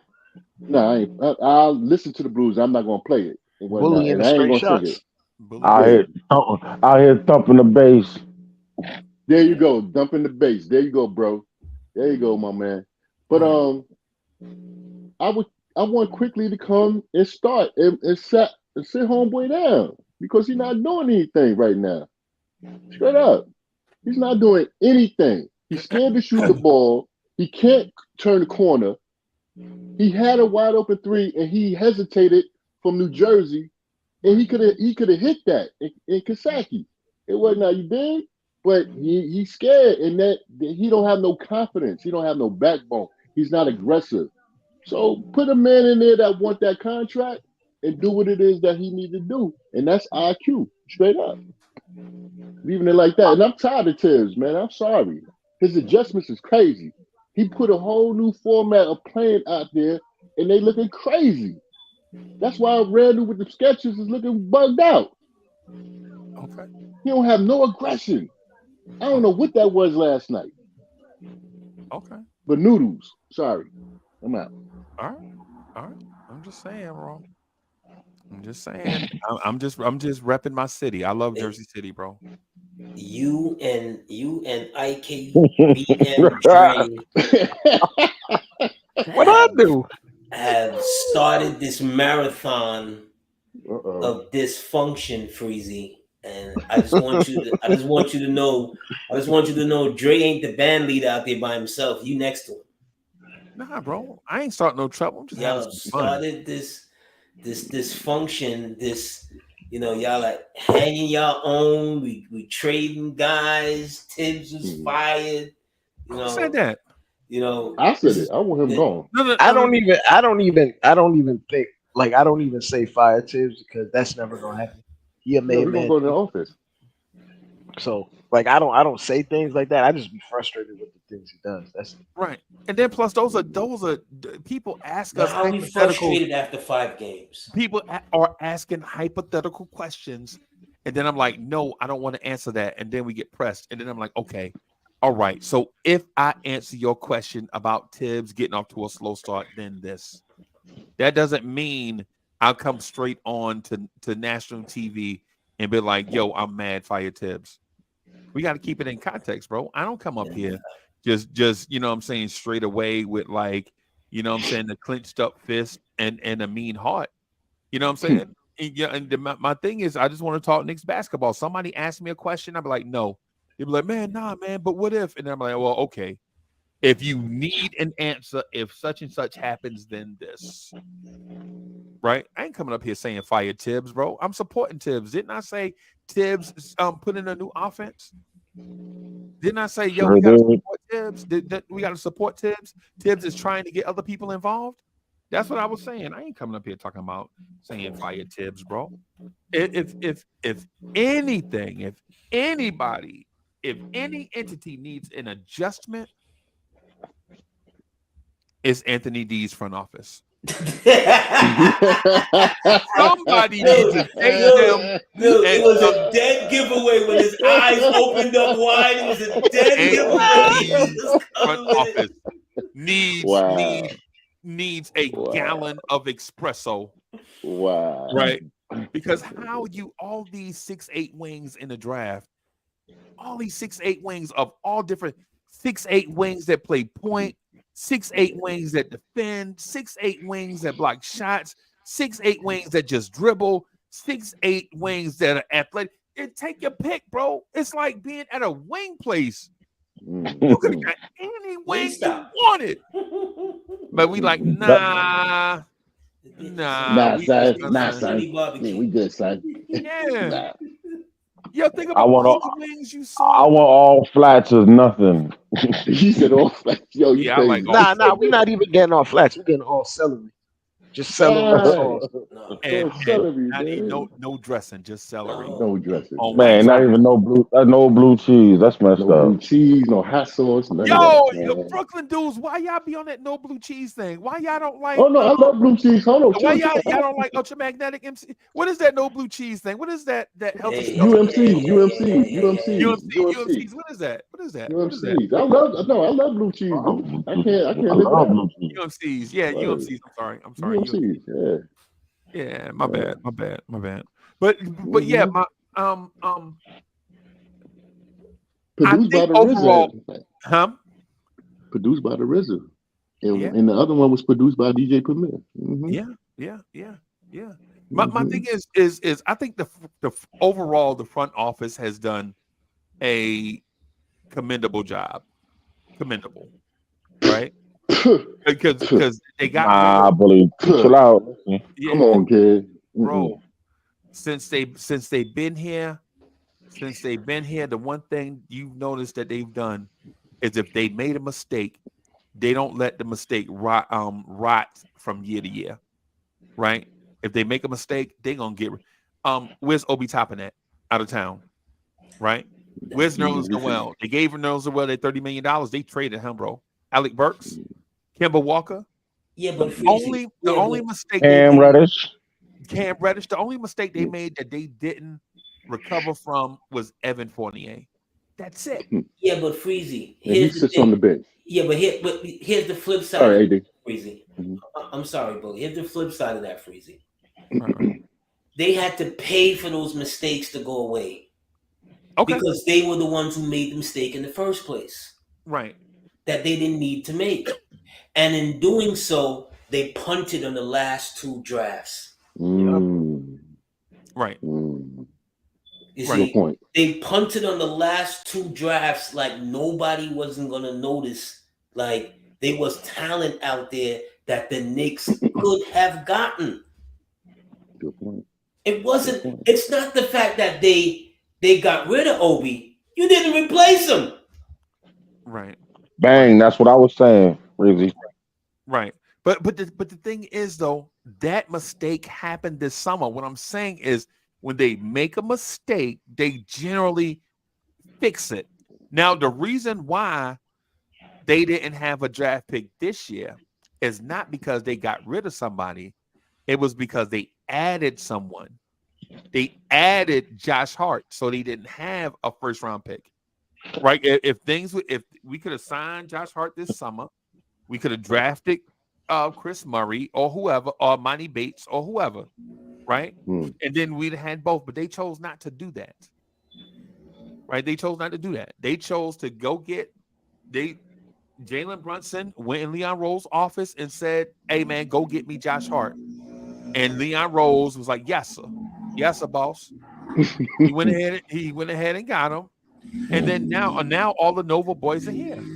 We're trying to have our cake and eat it too, in regards of like trying to make guys happy and try to win. Oh, that's a nice and smooth song. You remember that song?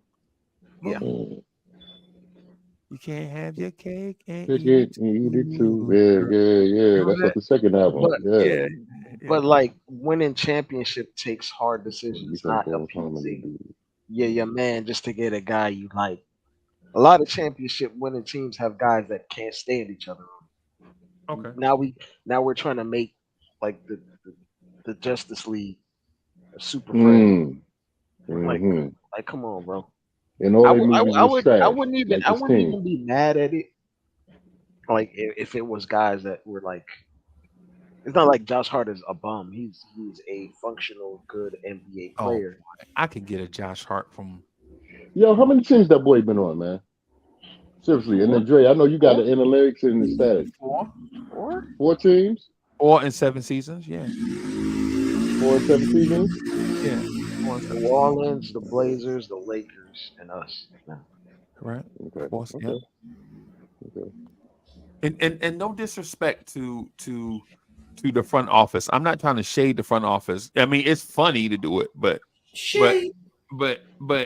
in reality, bro, you know what I'm saying? They have not made a major Nothing. regime damaging mistake because they've been careful. They've been Right? scared. It's Okay. scared. And, Yeah. scared, Thank and you, AD. scared money don't make money. Money. Facts. That's a New York term all day. Scared money don't make money, man. They scared. They just sit. They just Ain't did. nothing- Outside of Brunson, remember, this management did not bring in Randall. They didn't bring in RJ. They They didn't draft RJ. They didn't bring in Mitch. So outside of Brunson, who is godson and that landed in our lap. And I agree. You know, and all of that and all of the other nuances or whatever, they do not have a significant move in 4 on 5 years. I agree with AD all the way, man. But they don't have any significant losses. I approve of that message. So again, we're just treading. We're cool. We're coasting. We're just treading water. Right. I don't even think we coasting. I think we scared, man. But Bully, that's why I said send them a gallon of espresso because we know that's not commendable. Freezie, in my opinion, that's not commendable. I mean, but I'm saying, in my opinion, it was. I'm not saying that everybody. Everybody gonna have their own opinion. With me, I saw Steve Mills almost trade Julius Randle to Charlotte. Julius Randle and a first-round pick for Terry Rozier was a thing. Whoa. Scott Perry saved the day and got Steve Mills fired. Oh dear God! Dear God. The word Scott Perry and save the day. I just have a problem with that. You understand what I'm saying? Scott Perry and save the day. That's like a bad headline. Hold on a second. Why do you say that? AD, please explain to me. Scott Perry did nothing while he was here. Wow. Okay. Scott Perry did nothing while he was here. Scott Perry used his connection so he could get under the cap so he could even sign Brunson. And that's all that he did. That's all that he did. No, that's not all he did. He drafted that's not all he did. Main reason we have that's because all right. You're right. I'm sorry. That's not all he did because on their first draft night, Scott Perry was the author of the deals that got us Emmanuel Quickly. Remember, we at that spot, we traded up to get the guy to trade to Minnesota to get the power forward to trade back. So we gave away 1 first-round pick, and we got 2. Y'all remember that we wound up with like 7 second-round picks and Quickly, and we wound up with Amari Spellman, Jacob Evans III, and like 7. And all we did was move up, move back, move up. That was that man Swan. That was that man Swan song, man. Peace, son. Yeah, Scott Perry was the author of that, right? Peace. Emmanuel Quickly was not a New York Knicks draft pick, bro. He was OKC pick. Oklahoma City, yes. Yeah, this is why we have Goodbye. By way of the Clippers. By way of the Clippers. Yep. This is why we have cannabis to soothe the wounds. Or them gummies Randall took the other night. You hear that, man? You hear how much pride and joy he took in Emmanuel Quickly? How quickly we forgot when Scott Perry boarded that midnight plane out to California to go sign 5 power forwards. Okay. How quickly do we forget that when he took the East Coast flight to go sign 4 shooting guards? Right. That was a double entendre metaphor in bars. What? How quickly do we forget that the man traded KP for a bucket of fries? Facts. Right, except that bucket of fries is the gift that keeps on giving. Right, we still have not used the second pick in that trade yet. Come on, when are we going to use it then? We tired. I'm tired, bro. This year. Yo, I'm tired. KP done played for like 3 teams since that trade has started, right? And he looked like a monster up there in them green, and that the green up there Mavs, in Boston. and the Mavs still owe us and he that in our first division. round pick, top 10 protected. Yes. Right? Yes. Right. Yes, Uncle Freezie. And the reason why Scott Perry had to board that flight was because he failed in getting Kevin Durant. Okay. Okay. Word. Your man Steve Mills is the one that botched that up. And we failed in getting Donovan Mitchell, so we decided to get every 6. How about this? We failed at a lot of stuff after that. Yeah. All I'm saying is don't cry for me, Argentina, with no Scott Perry. I remember Madonna played that role. That's not what I'm saying, bro. I'm not saying all of that. I'm not putting him on Mount Rushmore. All I'm saying is, if you bash the man for the stuff he messed up, how about give him credit for the stuff he did right? Man, you trying to sue wounds, man. It's called being fair. I know people from New York don't believe in it, but it's called being fair and just. Right? If somebody mess up and we bash them when they do something right, give them credit. Freezie. Yo, you trying to put Vaseline over sores? I don't want to hear that no more. You trying to put that Vaseline? Yes, you are, bro. You trying to put Band-Aids over if she got crap. stores, I'm leaving. Bro, I'm not up for the pasta salad. You ain't got that Usher, do you, bro? Listen, man. I'm right now. I know it's 5 games in. I'm sorry. I gotta put my emotions out there right now. It was not. I'm not an emotional dude. I'm a Pisces. It was not. What I'm trying to say. No. Leave me alone, CL. I talk to you by the door. It was not. I'm tired of Tibbs. I'm tired of the front office. If they don't get it right, we're a small 6'4" team. It was not. We got a nigga with sketches. Pardon my language. Pardon me. We got a dude with sketches. It wasn't now. We got freckle face out here. It wasn't now. He's scared to shoot the ball. What we gonna do, man? What are you gonna do as Knicks fans? And we the laugh. We always year in and year out is the laughing stock. I think who laughing at us now? Huh? Oh, who laughing at us? Who laughing at us? We made it to the playoffs. We made it to the playoffs. Did we not? I didn't say. I ain't talking about last year. I mean last season. I'm talking about right now. We keep talking about we're gonna be this juggernaut. We're gonna be this juggernaut and all this. Hold on, bro. I love you, but we talking about we're gonna be this juggernaut. We ain't jugging into nothing. Pause on that. It was not. We ain't doing crap. That man body language told you all. I don't like what's going on, and I'm gonna tell you right now. By mid-season, homeboy might be gone, and I just started liking homeboy. Viola Davis. I said it. Good.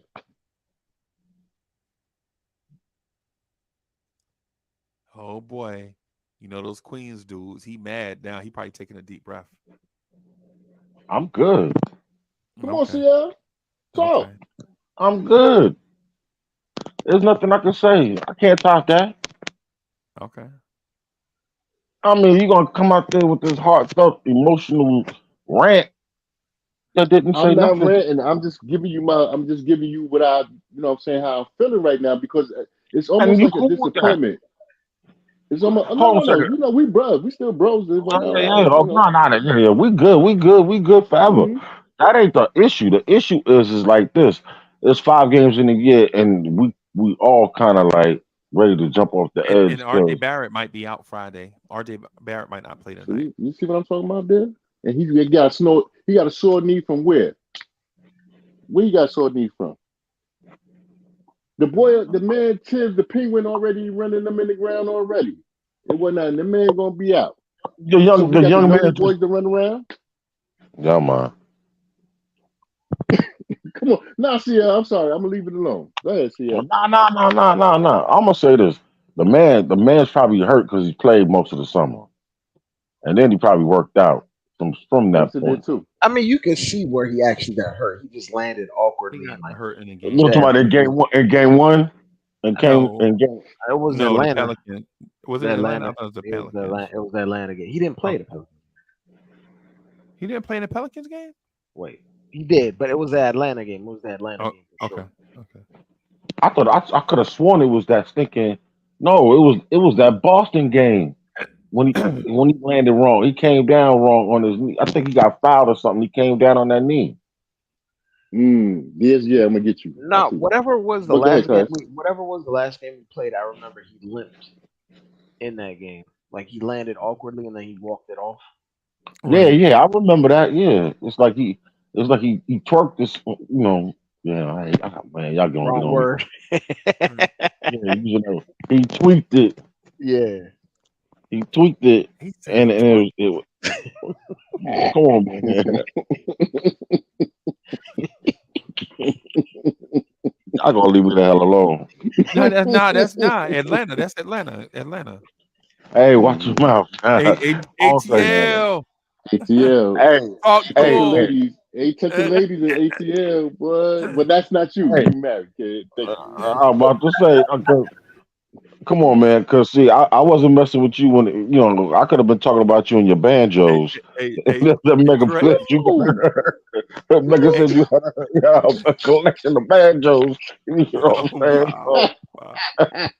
Hey, Dre, did we tell you the story about how we was in Atlanta for game 3 on a Friday night, and we was downstairs in a hotel, and I was on the elevator with the Green Mile? Nah. So you ain't never heard. That's why when Lee say twerk, I always say ATL, talk to him. Oh Hey, God. AD, no lie. I was I was like on the I don't know what, I'm gonna just say the 17th floor.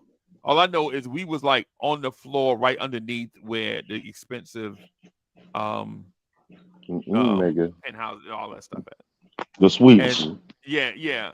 So we on the floor underneath that. And I'm walking to the elevator. I'm taking my time, trying to be cool like I am, right?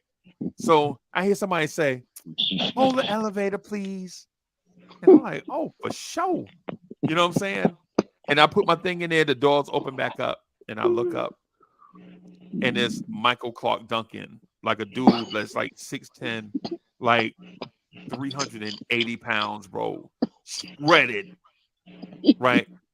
And you know those things that you put your baggage on the hotel, those big brass rollers or whatever it is? Pulley cart. Pulley carts, the big ones where you can hang your clothes on. So the Green Mile pulls the thing in there and looks at me like, and so I'm like, so I hit the thing. I may be getting no. I'm on the elevator by myself, and then I go down like 2 floors, and then the thing stops. I'm like, yo, why the elevator stopping? And then the Green Mile get on the elevator. It's a guy 6'10", about 380, looked like he got like 3% body fat, bro. I mean 300. The dude looked like a taller version of Bob Sapp, except with the you remember the old ninja headbands that the NBA players used to wear? You remember them? The ones that tie in the back? Green Mile get on the elevator with that. The R. Kellys. I call it the R. Kellys. and so I'm looking, and so the Green Mile looking at me, and I'm like, yo, what are you looking at? You know what I'm saying? I'm Jersey City. I can't help it. I'm in a different town and all this stuff, blah, blah, blah. And we get down to the first floor. Hoodie Kev calling me the whole time. I'm looking at my phone. I'm like, Hoodie Kev, I'm on the elevator. Relax. Hoodie Kev called me back. You still on the elevator? Hoodie Kev, you got to relax, bro. It's an elevator. And Hoodie Kev texts me. Where y'all at? Bro, I'm on the elevator. All of this, right? We going down. We get to the first floor. And the Green Mile says to me, "Sir, you ain't even gonna help me with my luggage." And I'm like, Green Mile, if you don't get out of this elevator, bro, I flip out. And Hoodie Kev was like, you ain't have to treat the Green Mile like that.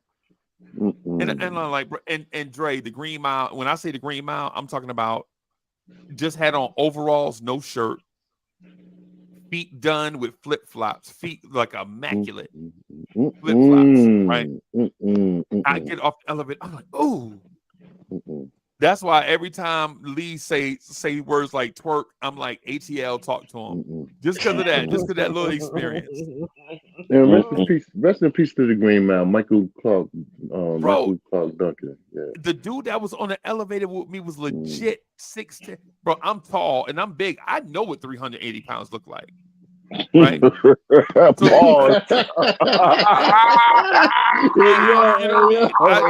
used to see it in the mirror every day. Oh, Jesus. Right. Top of the AD. Oh, he went. All right, cool. Yeah. But yeah, man. So that's why I be on Lee when Lee stuff like twerk. I'd be like, oh God, ATL, talk to him. Yeah, boy, man. That's why I say ATL ain't touching ladies, boy. They doing something different down there. But except for my man Corey Lee and WWL. Yeah, like with me, I don't. And my brother. And no disrespect for people's sexuality and none of that stuff. I don't care. Oh yeah, fact. My thing is, if you're 380 pounds, shouldn't you be able to move your own luggage? DSJ.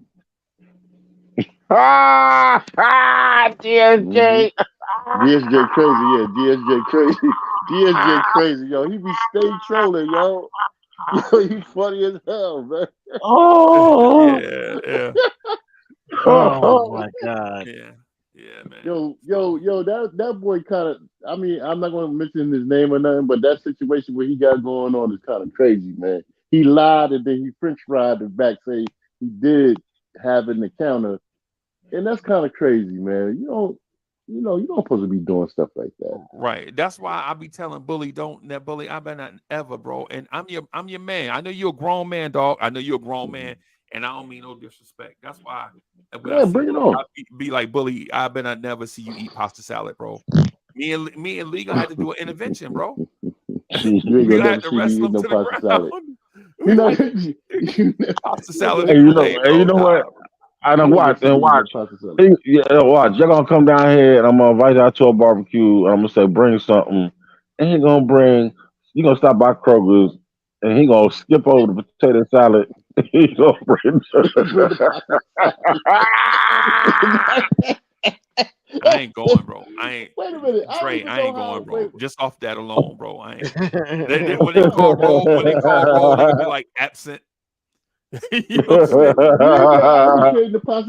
when did I become the pasta salad king? It was not. I don't understand. Not the pasta salad king, bro. We trying to.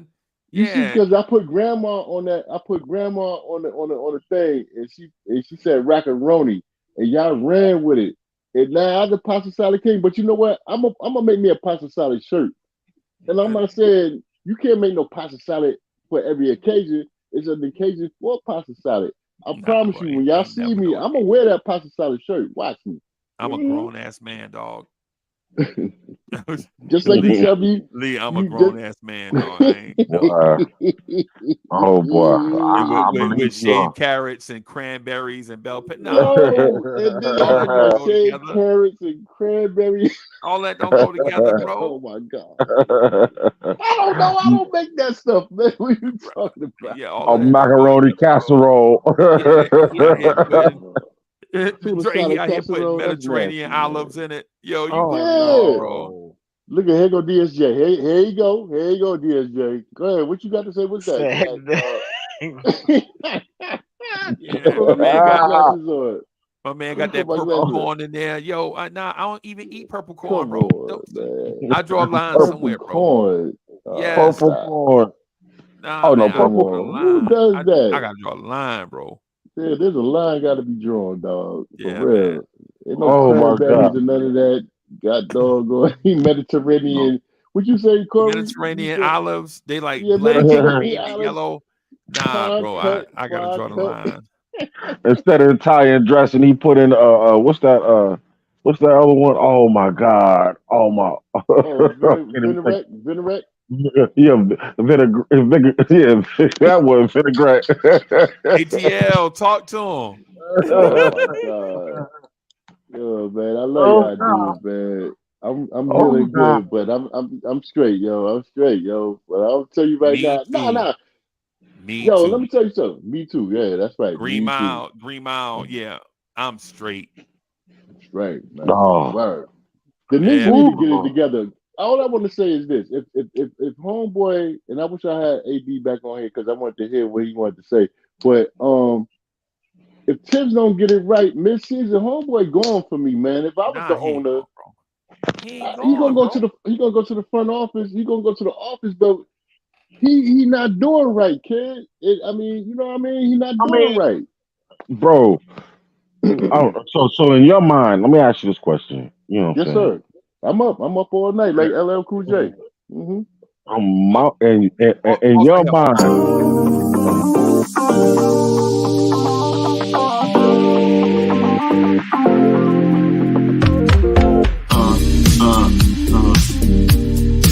Yeah.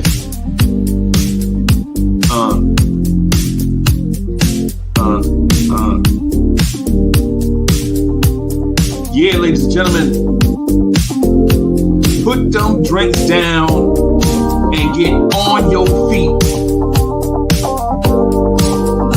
Put your hands together for the R&B sensation, DSJ. Ladies and gentlemen, DSJ.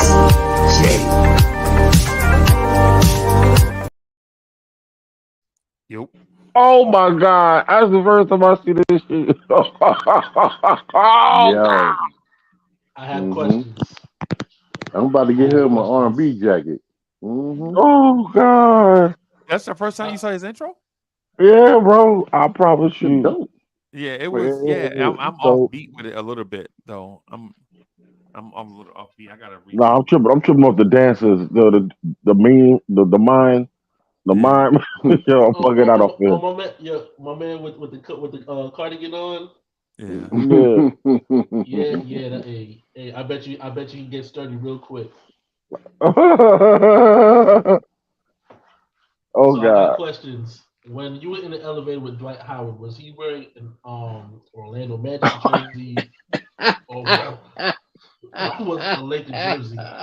Just to be clear. Nah, it wasn't Yo. it wasn't really that kind of party. You know what I'm Oh saying? It man. was Oh more God. like it was more like, you know what I'm saying, me trying to respect people of Please gonna knock everybody that dude walking out, life. man. You know what I'm You saying? better knock him out. Yeah, it's you know what I'm saying. You know how you gotta have respect for people from everywhere, man. You know, you can't Right. really judge. So I wasn't really even looking. The main thing I was trying to do is make sure that Hoodie Cav didn't have a meltdown in the hotel lobby. He had on the Mariah Carey jersey dress. It's horrible. Nah, man. Nah, Hey man. I yo, wouldn't. Dwight Nah, he Howard just is a nah. He just trivial. it just Mm. felt uncomfortable. He had on like the big overall, like the denim overalls, like the Green Mile, Hmm. Okay. with no shirt on. So it made me feel mad uncomfortable. Nah, So yeah, man, I ain't getting in the yeah. elevator So with that. but Well, whatever. John People do what Coffey, I people do what Looking definitely they like was a want to looking do. good that hillbilly. day. You know what I'm saying? Yeah. Or, or greased up. It was not nasty. Yeah, Mm-mm. no, I ain't see all of that. I don't remember. I don't You better remember all not. that. I'm just saying. I don't remember Oh all of that. yeah. Now, Bully, Freezy. when you make your world famous pasta salad, do you put 4 or 6 cheeses in there? um, wait, say that one more again. When you make your Came world in a little famous low. pasta salad, No, say that one more time. when you make your world famous pasta salad, do you add 4 or 6 cheeses? I don't know none of that crap, dude. Mediterranean islands Yo, DSJ. and Where's with the little baby. Yo, I you bet know you be having and I the ain't gonna little the say that. pork, corns I and ain't gonna say stuff like nothing. But that. all What's I'm it? gonna say is I can imagine pickle there are relish? Yeah, there pickle are grape. relish. I bet you there are grape He tomatoes said in there pickle too. relish. Would you Yeah, say there's freeze? grape Would tomatoes you in say it. freeze? I'm Grape sorry. Would you say tomatoes. freeze? They be slicing them grape tomatoes and putting it I in. don't know how I became the king of pasta salad. What's going on, man? What's going on? I mean, I like pasta salad, but Jesus Christ. Man, this is all love. You know what? Are you making pasta salad or casserole? What are you doing? Yeah, we all right, so when I make my pasta, if and I decide to make a pasta salad, being that I'm the pasta salad king on the internet now, I don't care. I run with it. I run with it. And when I put my Timberland boot in a couple of tuna fishes, tuna casseroles and whatnot, and then I stir it up with some little cheeses and stuff that I found down from the church. I bet you be having a bunch of pork in there, like ham and. I don't eat no pork. You know I don't eat no pork. Now. You know, no, I don't eat no pork. I know. No, I don't eat no pork. No grinds in this pasta salad. Yeah, no pork on the fork, strictly fish on the dish. I don't know where y'all get. I'm the pasta salad. You know what? Freezie made that up. He made that up because Grandma said that, and he ran with it and made me the pasta salad king. But you know what? I'm gonna hold the title. Yeah. And matter of fact, I'm gonna make me something this weekend. This weekend, as we hopefully don't lose to the with Milwaukee arugula Bucks. in it. I bet you with got arugula, right? What kind of mess is that? And cranberries. And I'm gonna put some anchovies in there. Mm-hmm. Yeah, man, for sure. You say cran raisins. Yo, where that come from? The Cosby Show, cran raisins. I know this house got some cran raisin in here. See, I told you. Mm-hmm. Cran raisins. Yo, Mega be bugging. Yo, Mega is a troll just like DSJ. Word. What? Mm-hmm. I'm a troll now? Oh, come on. You know you're a troll, man. You better stop it. Yeah, let me say this to DSJ. I'm just gonna ask DSJ, mm-hmm. are we in a safe place where we feel as if the front office and Tom Thibodeau gets an extension, that they would still lead this team in the right direction, say in the next 2 to 5 seasons? It's going to take 17 seasons for this thing to be rectified. We're going to have to wait for everybody to be inducted into the Hall of Fame. Damian Lillard would have to have won about 3 championships. Next up, Giannis Antetokounmpo. The Joker's going to have to say, I quit and I'm going back to Europe and playing over there.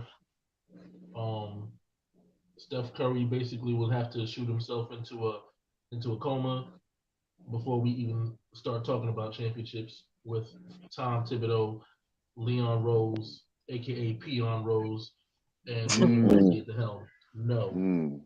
No. That's deep. Wow. We are far from a chip. Wow. We are so far from a chip.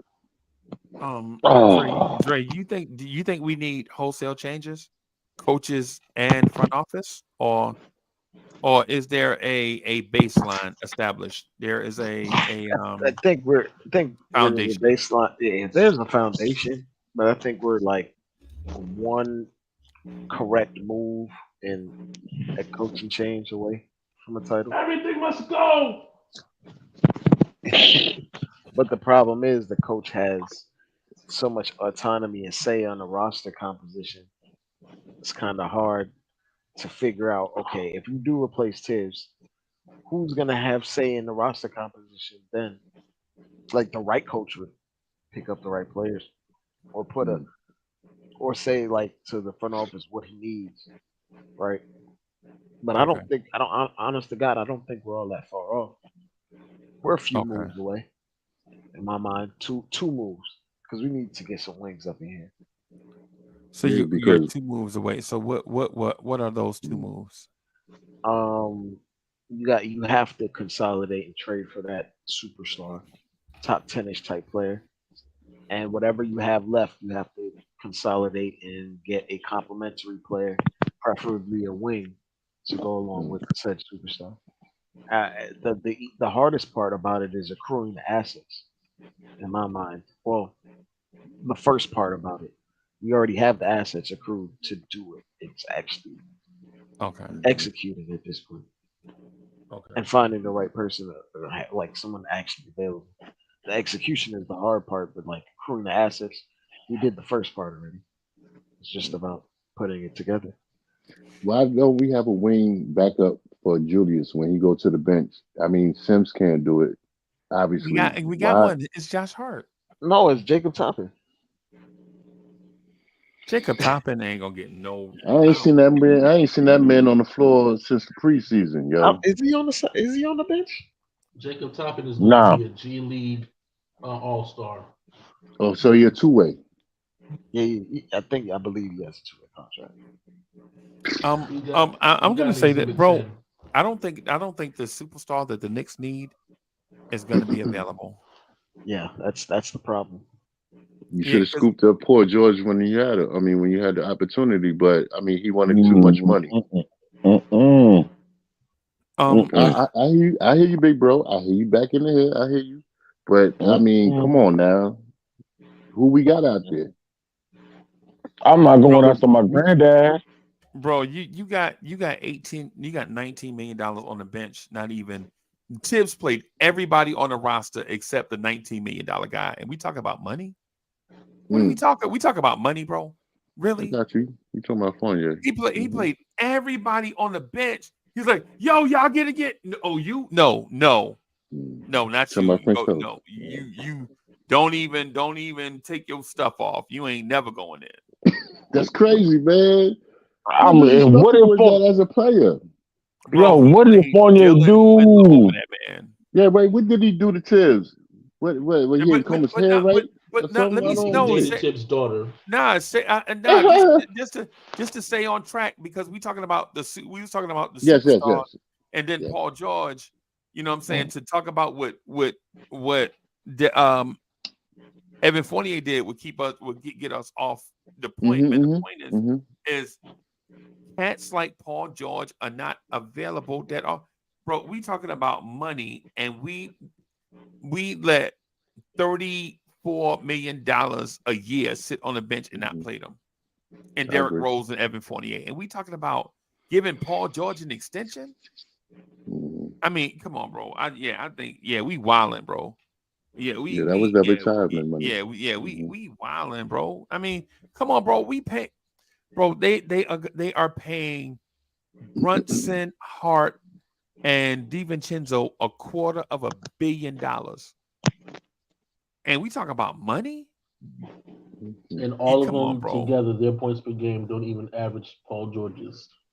Yeah. What are we talking about? Yeah, we should, bro. No slight on Jalen Brunson, but if the Clippers called me right now and said, "Hey, man, would you do Jalen Brunson for Paul George?" Done.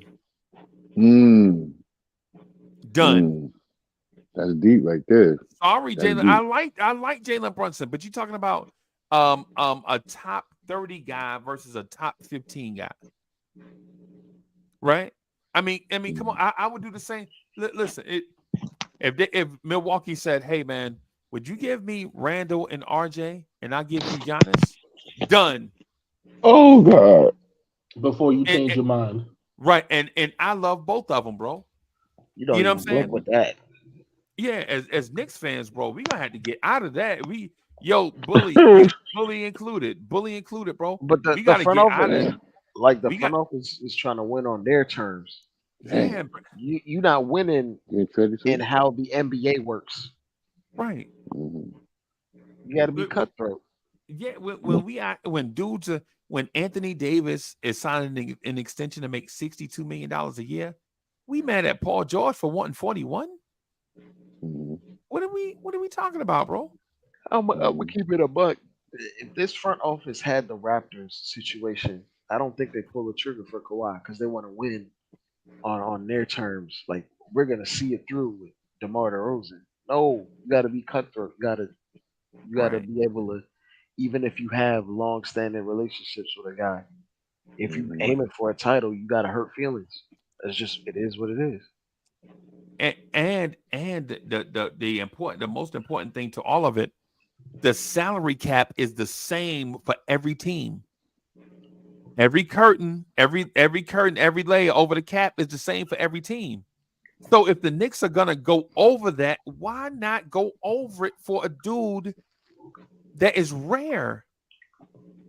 Right? Yeah. Nah, we got it. We should have did the Paul George thing. We shouldn't even be having this conversation. You know what I'm saying? I mean, we got to get in the mindset that scared money don't make money.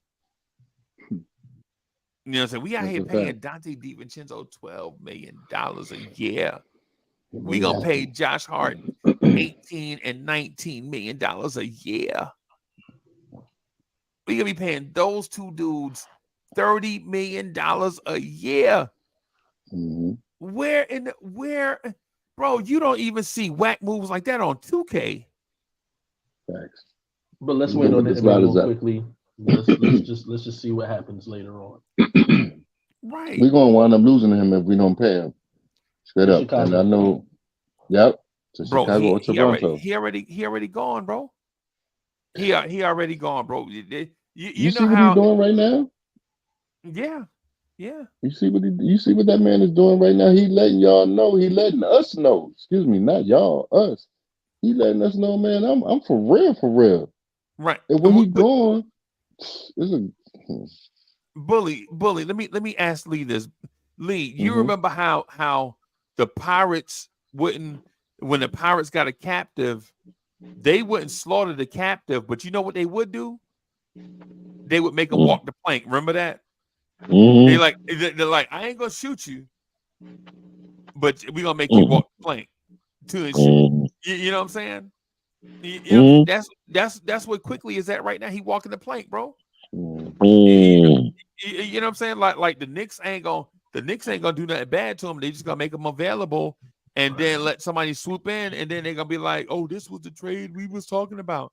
No, it wasn't. Y'all fumbled the bag, and another team needs a point guard, and they now you just gonna take whatever they can give us. Right. Or take nothing at all. Right, because if they could have traded Quickly, they would have done it this summer. They can't. They don't know how to do this thing, bro. Yeah, I think they kind of. I said the entire time, this would be the perfect opportunity for James Dolan to give a courtesy call to the Golden State Warriors and ask for permission to speak with Bob Myers. Get you experience.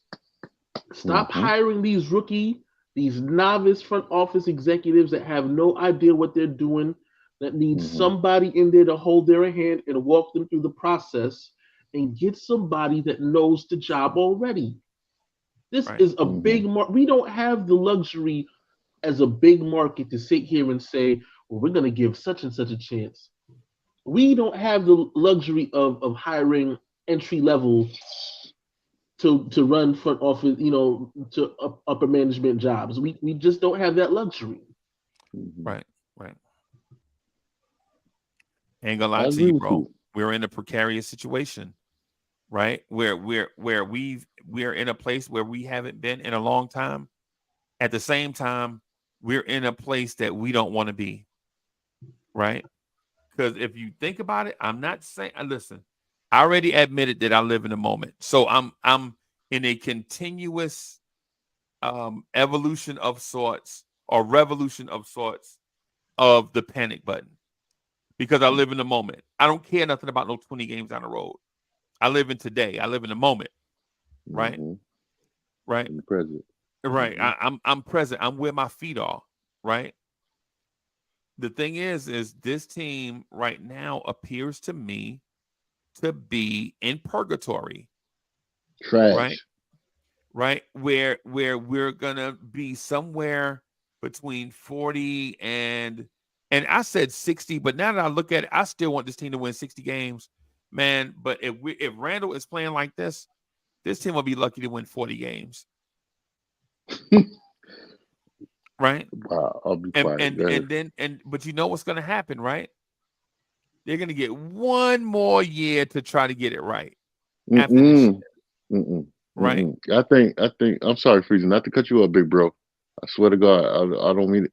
I got to cut you off right there. Because... Just cut me off with something good. If you don't cut me off for the sake of just interjecting, you got to cut me off with something good. Cut me off with some fire. Yeah.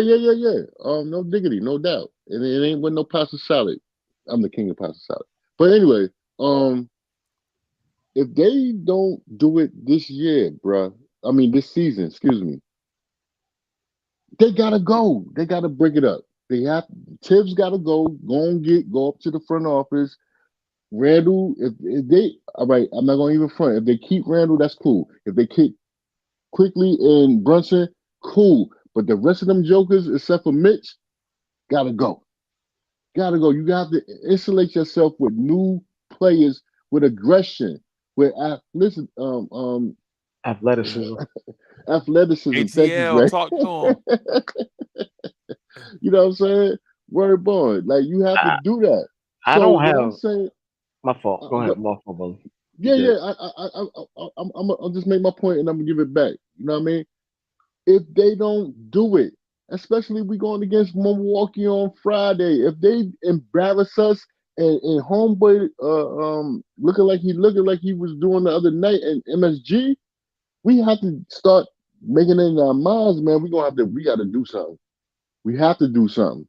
And Tibbs, you're not the dude right now. And I'm not knocking Tibbs. I Oh, know you cut Tibbs. me off the rant. I thought you was cutting me off with the fight. Okay, but let me just finish my point. Let me finish my point. My Oh, point so I is, guess I wasn't flaming enough. uh, All right. I'm Hold just, on. I'm Let just me open saying, up my man. hose very quick. All right. I There you go. I'm just saying that Mm. that this team, and this is just for those that constantly, perpetually, always, constantly think about how the Knicks can get better, right? But if we're in this perpetual hamster wheel of of of mediocrity, we all have to at least at some point realize, where does the mediocrity end? Because right now the Knicks don't have, no disrespect to Randall or Brunson or RJ, but they are not, the way it looks right now, they are not crown gems, right? They are not your fanciest car, right? They are not your best starter cap, right? They are not your best pair of Tims. They are not. They're Tims, but they're not your best pair of Tims. You know what I'm saying? We don't have a Tracy McGrady type. We don't have a Kobe Bryant type. We don't have a Shaquille O'Neal type. You know what I'm saying? At some point, the Knicks have to come. Dolan has to realize that if you don't get an elite generational talent, you are not going to ascend to the heights that Knicks fans want this organization to ascend to. Right? It don't matter who the coach is, right? It don't listen, Frank Vogel won a championship with LeBron. Frank Vogel ain't that good of a coach. He's good, but you have to, man, listen. It's about the Jimmies and Joes and not the X's and O's. Mhm. You know what I'm saying? You got to get you a Victor Wembanyama type. If you don't have them, you're just another franchise. That's all to it, bro. If you don't have a Zion type, if you don't have a Paolo Banchero type guy, all you're doing every year is moving around the deck chairs on the Treadmilling. Titanic. That's all you're doing. And when you look around at the teams that don't have that franchise type player, all they're doing is moving around deck chairs. Indiana, they got Malcolm Brogdon. Guess what? I mean, not Malcolm Brogdon, but Tyrese Halliburton. Guess what? Him, Darius Garland, um, um, Jalen Brunson, all these guards, they are on the same level, bro. You can put all of them in a hat and pull one out on a night-to-night basis. They're going to be around the same type of production, right? So 27, 28 points. The team might have won by 5, 4, might have lost by 7.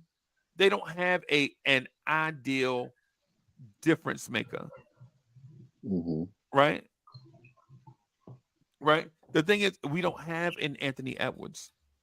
You got to go out and get you somebody.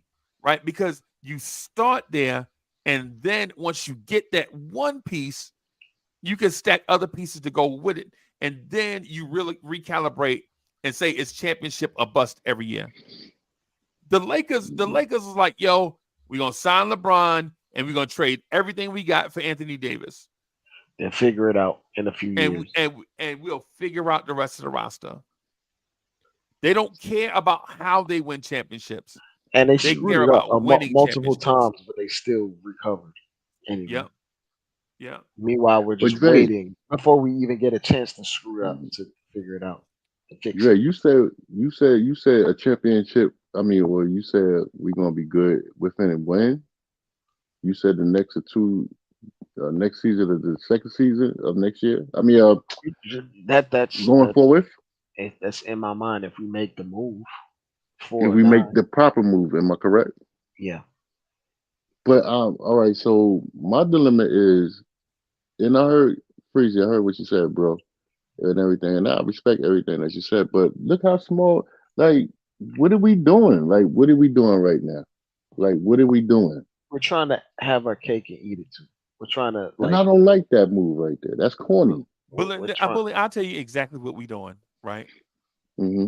We trying to get to the safe place, right? Where you don't get fired, you keep the fans off your back, you win enough games to keep all the pressure off you and stay there. We not trying to win championships, bro. Because trying to win championships will put you in a position where if it fails, then you're getting fired. Everybody getting fired. Yep. But if you got to aim for the stars. All right, so but this experiment that we're doing right now, you don't think people gonna get fired? You don't think that Tibbs is not gonna go be moved up to the FO? We're in a position where our team is so like. Are we comfortable? Hold on. Go ahead. I'm sorry, bro. Go ahead. Mm-hmm. And we're in a position where we're devoid of that high end talent. Right. So when one of our wheels falls off, we fall off completely. All we did, RJ Barrett bruised his knee, and then you see how we look against Cleveland. Terrible. Right. That's my point. We don't have a Kobe Bryant, right? And we're not looking for him. We don't have a Tracy McGrady, Grant Hill, and we're not looking for him, bro. We act like we would be looking for him. Yeah. We just do. It's safe. We in a safe place, bro. You know what I'm saying? So what I'm saying is, so we getting a transformer, robots in disguise, more than meet the eye and whatnot. In other words, we seeing something that we ain't seeing. So they just giving us a magic trick right now. Is that what you're telling me? They've been doing it, Bully. They've been doing it the whole time. Oh no, they've been doing it for 50 years. Right. Well, this regime here. This is 3 years. This regime here, the night I'm gonna tell you, the night they said Obi Toppin's name, they were. It was like the Minister Society thing, right? Oh. You remember the Minister Society interview? Of course, I know it. Yeah, you know what I'm saying? Yeah, I remember. Yes, you remember the Minister Society interview, right? When my man had my man in there interviewing him. Mm-hmm. As soon as they said Obi Toppin name, dude was like, you done fucked up, right? Yeah, you said you bought the bottle of beer. Go ahead. It's like claiming to be like a professional mountain climber, right? And then you're like, I don't want to climb Mount Everest because I might die. But right. So what are you really doing? So you're not. So you're a professional hill climber then? Yeah, you're not. You're just there just to be there. Like a professional hill climber. It's like if you're afraid to strive for greatness, then you're just gonna be ordinary and boring, right? And mediocre forever, right? Bro, as soon as they drafted Obi Toppin, and I know I'm hitting the panic button. So what? I'm on the panic button. So what? Me too. That's why we on YouTube. That's why we got it. That's why we got our own channel, so we can get on the panic button. Man, listen, people don't like it. Okay, oh well, right? Whatever. But my thing is, as soon as they said Obi's name, and you already, because think about this. My man said, AD said before he left, Scott Perry went out to California and signed 5 power forwards, right? Right. So the very next year, the first pick you get, the brand new regime, the first thing you do is do what? Sign the Draft power forward. draft the a power forward. That lets you know right then everything is off. Right? How you gonna draft a power forward when the biggest position of need for the last umpteen thousand million years was point guard? You could have drafted Tyrese Halliburton at 8 and then double back, came back around and still got Quickly or Maxey just in case one of them didn't pan out. Right? Because it's not like you had depth, bro. You had to beg Elfrid Payton to come back. Remember for $6 million.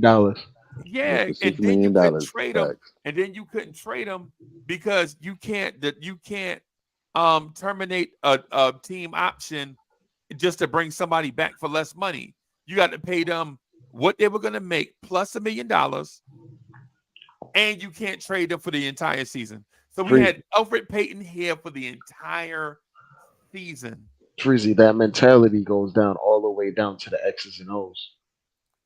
Just being safe, just playing it by what you know, instead of taking chances or risks. Instead of seeing something that's they playing with working, scared money. Yeah, instead of seeing something that's not working, you're just gonna ride it out until it's way too late. Right. They're playing with scared money. They scared. They scared, man. And you can't beat no bully in the street. Excuse me, not to even say whatever I am and whatnot. I'm just saying in general, you can't be out here in these streets and say put your dukes up and then you don't fight. You sucker move. You peep sneak and whatnot, and then you get japped in your jaw. That's what's happening right now. We're getting japped in our jaw, yo. Bully. Because we ain't making the right moves, man. I'm gonna acknowledge someone in the chat. We had Elfrid Payton to keep Randall happy. Who is Randall to keep happy? At that point, who was Randall? Even now, bro. Facts. But no, what I'm saying is, I'm pointing out though. At that point, I'm pointing out at that time, Randall was on thin ice with us. Twitter was calling him dubious handle. Ladies and gentlemen, put your hands together for number 30, dubious handle. Right? You know what I'm saying? I mean, and the thing, they didn't bring back Elfrid Payton for that. I'm gonna tell you the real reason why they brought back Elfrid Payton. Because no point guard during that summer wanted to come to the Knicks. Exactly.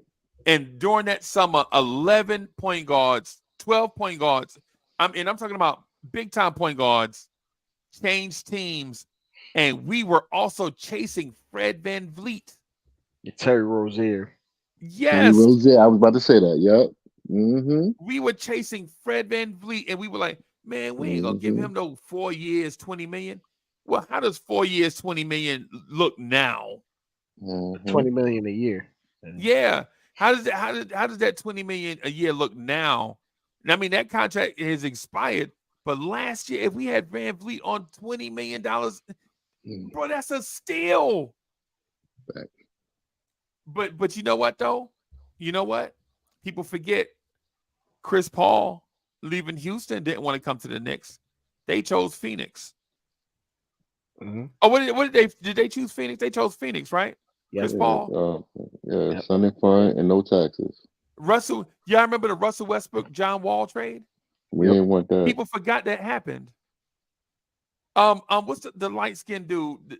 Jeff Teague turned us down. Jeff Teague, yep, Jeff Teague. Zero from Minnesota. Yeah. Rajon Rondo turned us down. He Ricky said, Rubio turned us down. Nah, son. Yeah, we don't want to come in the game to of New York. musical chairs, we were like, yo, who's going to be the point guard? And the very next day, Knicks PR was like, we're proud to announce that we're bringing back, Elfrid Payton. Brought him back.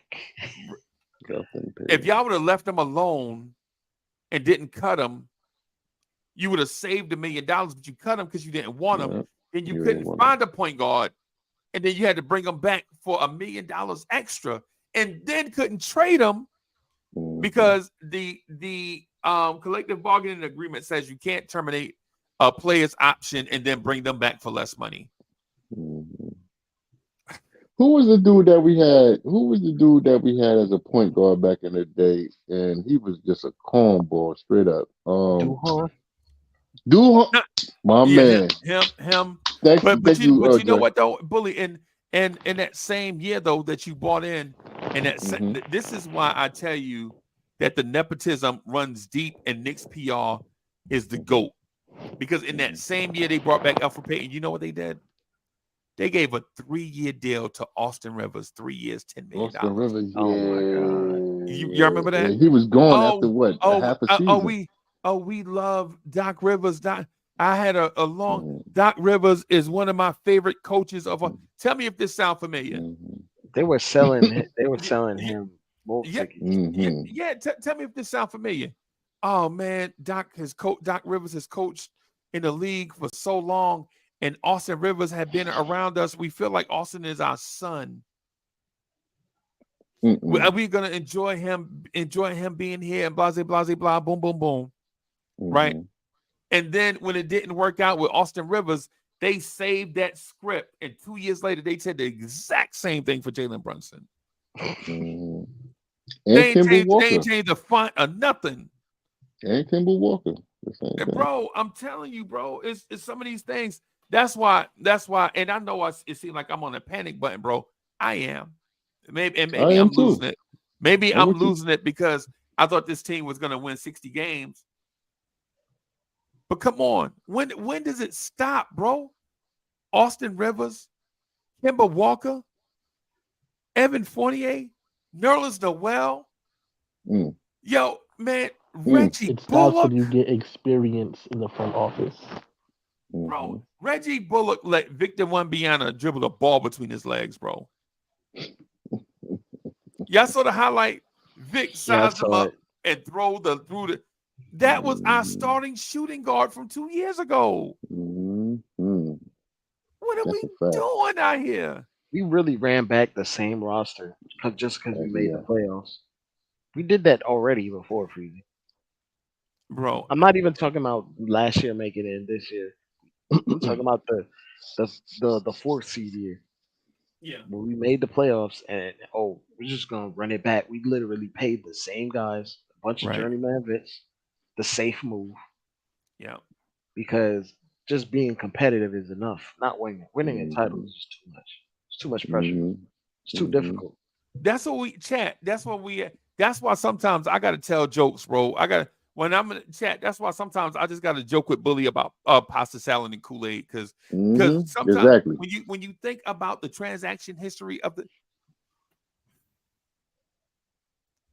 when you think about the transaction history of the Knicks, bro, how do you trade for Amari Spellman, Jacob Evans III, and then they don't even make it out of training camp?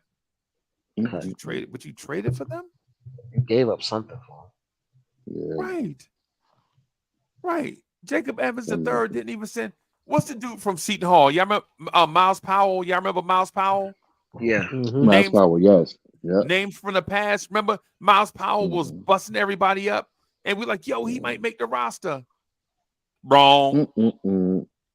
Bum, bum, bum, Wrong. bum, And bum. even as early, even as late as 3 weeks ago, 4 weeks ago, we are gonna cut a 19-year-old Jalen Martin to Mm-mm-mm. sign Ryan Archidiakono.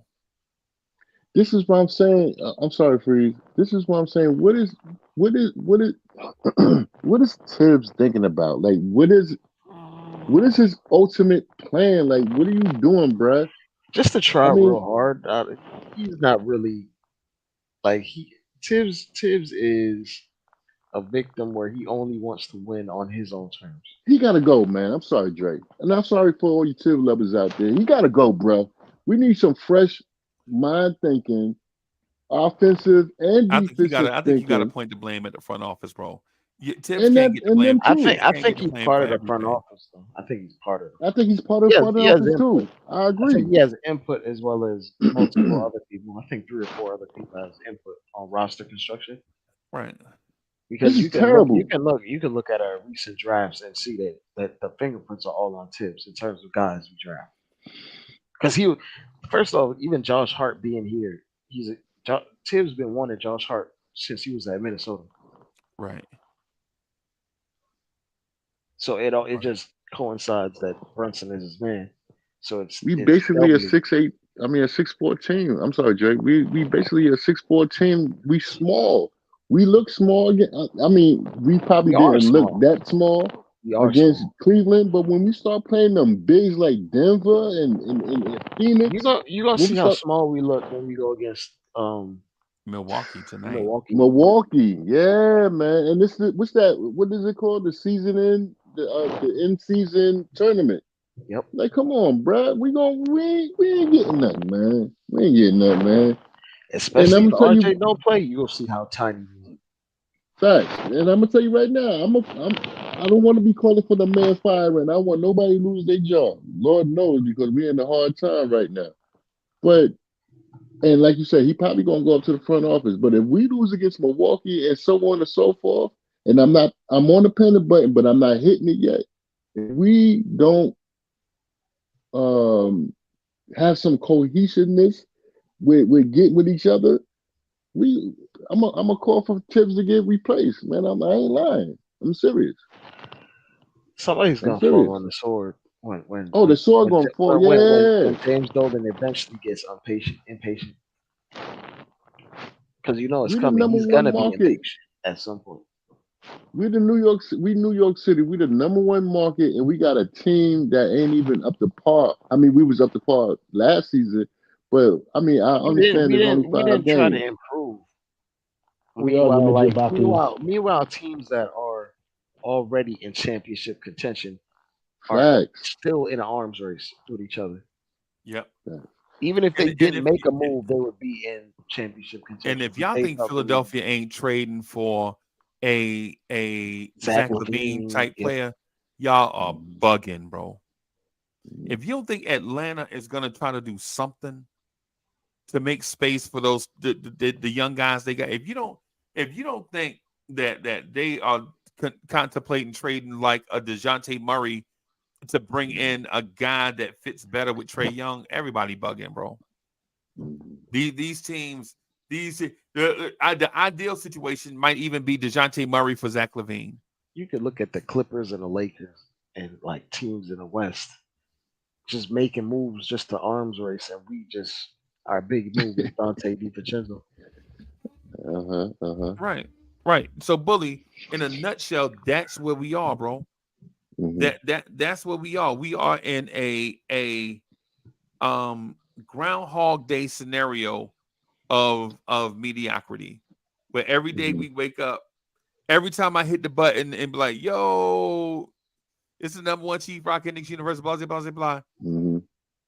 I already know it's a circle of mediocrity, bro. And I'm glad that you said that, bro, because you know why? When on some real stuff, I'm tired of we all live our lives accordingly. Like, we go to work, and we got families, we got kids and stuff. So we have our own personal life. But when you put your effort and heart into a team that you love, right? That you love, the Knicks. I'm tired of going in the matrix. I'm tired of the glitches. I'm tired of running that circle. I'm tired of keep turning. If I'm turning the channel 2 and I Well, get channel 5. you gotta take the red pill then, bro. It's the red pill or the blue pill, bro.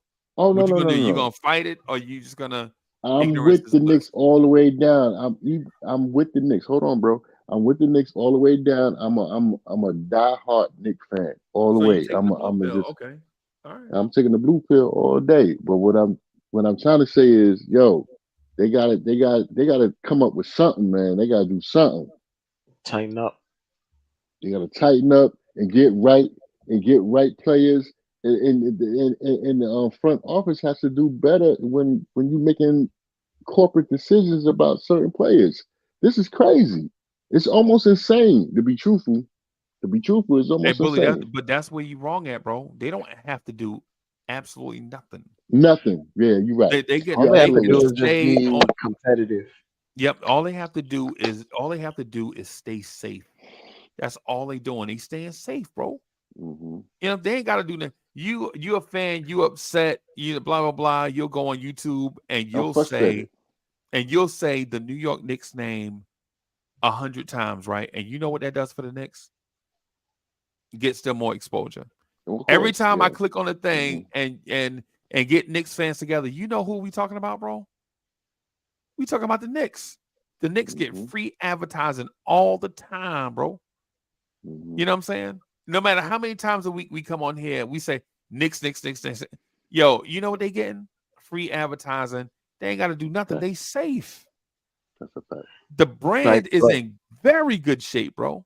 Like teams like Milwaukee know their brand is only going to be as good as if they're actually winning. So they have to put their chips forward to put out a competitive product that can compete for a title.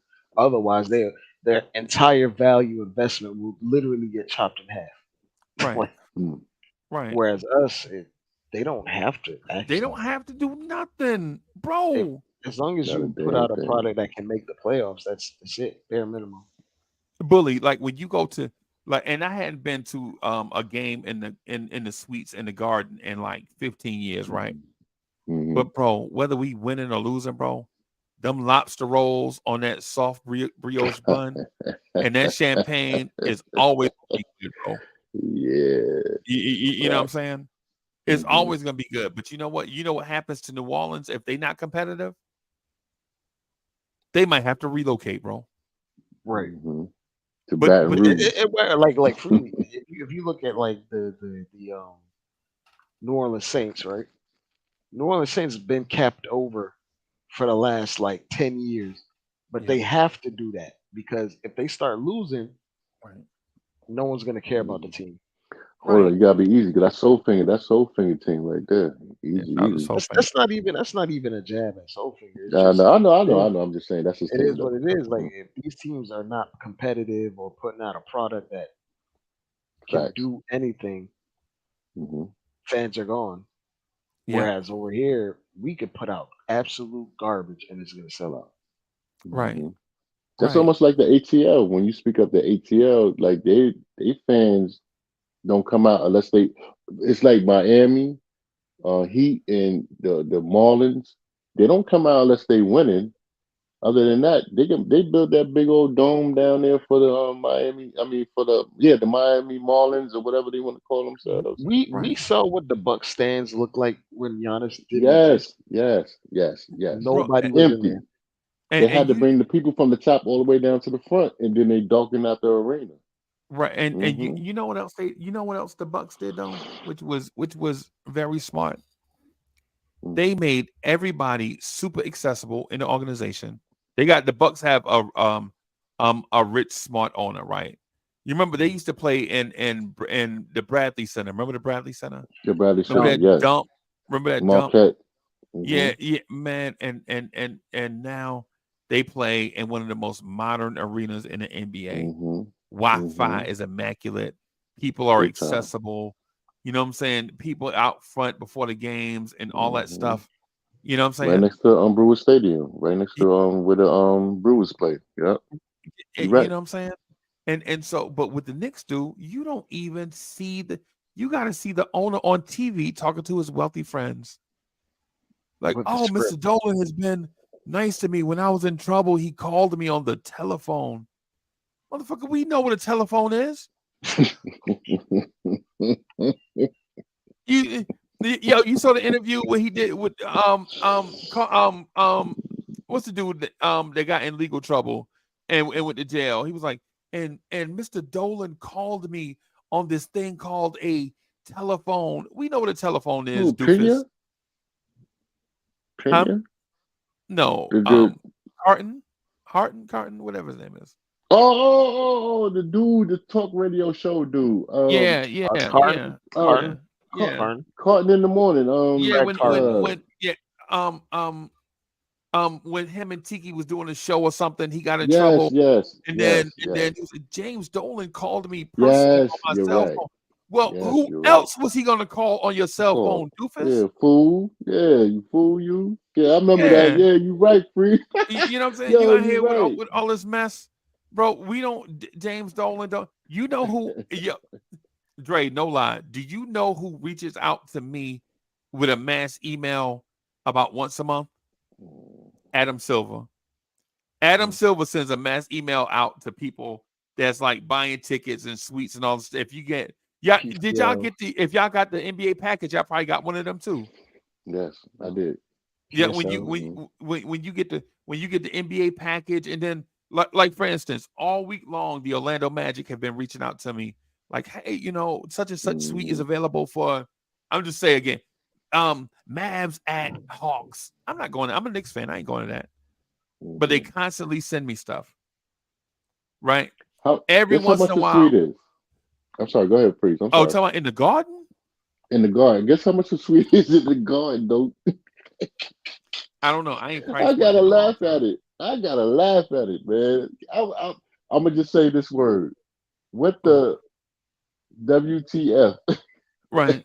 Get out of here. Right. It's not gonna be me.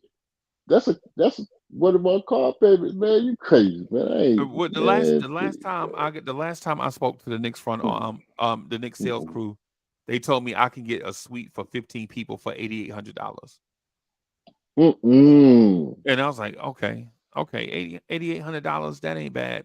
I just can't. No, I'm just not. No, just can't do it. Yeah, and that comes with all the food. That comes with all your champagne, all your lobster rolls, all your this, all your that. Somebody famous might walk by your suite and look in there. All of that, right? They you know how they email you the link to do the virtual tour. You know what I'm saying? They'll send you a link and you can do the virtual tour of the suite and all that. And I get it. They got the golf machine in there where you can swing the golf club and all that. I get it. I get it. It's nice. $8,800, right? Nah. The same suite in Atlanta, Georgia, is $2,250. Ain't that something? Look. Ain't that the same suite, right? Same suite. The same suite. And when you go to your suite and stuff, it be people walking around. People walk by you. Might be the assistant, such and such of such and such, and all that. I don't know these people. I'm a Knicks fan, right? These people ain't.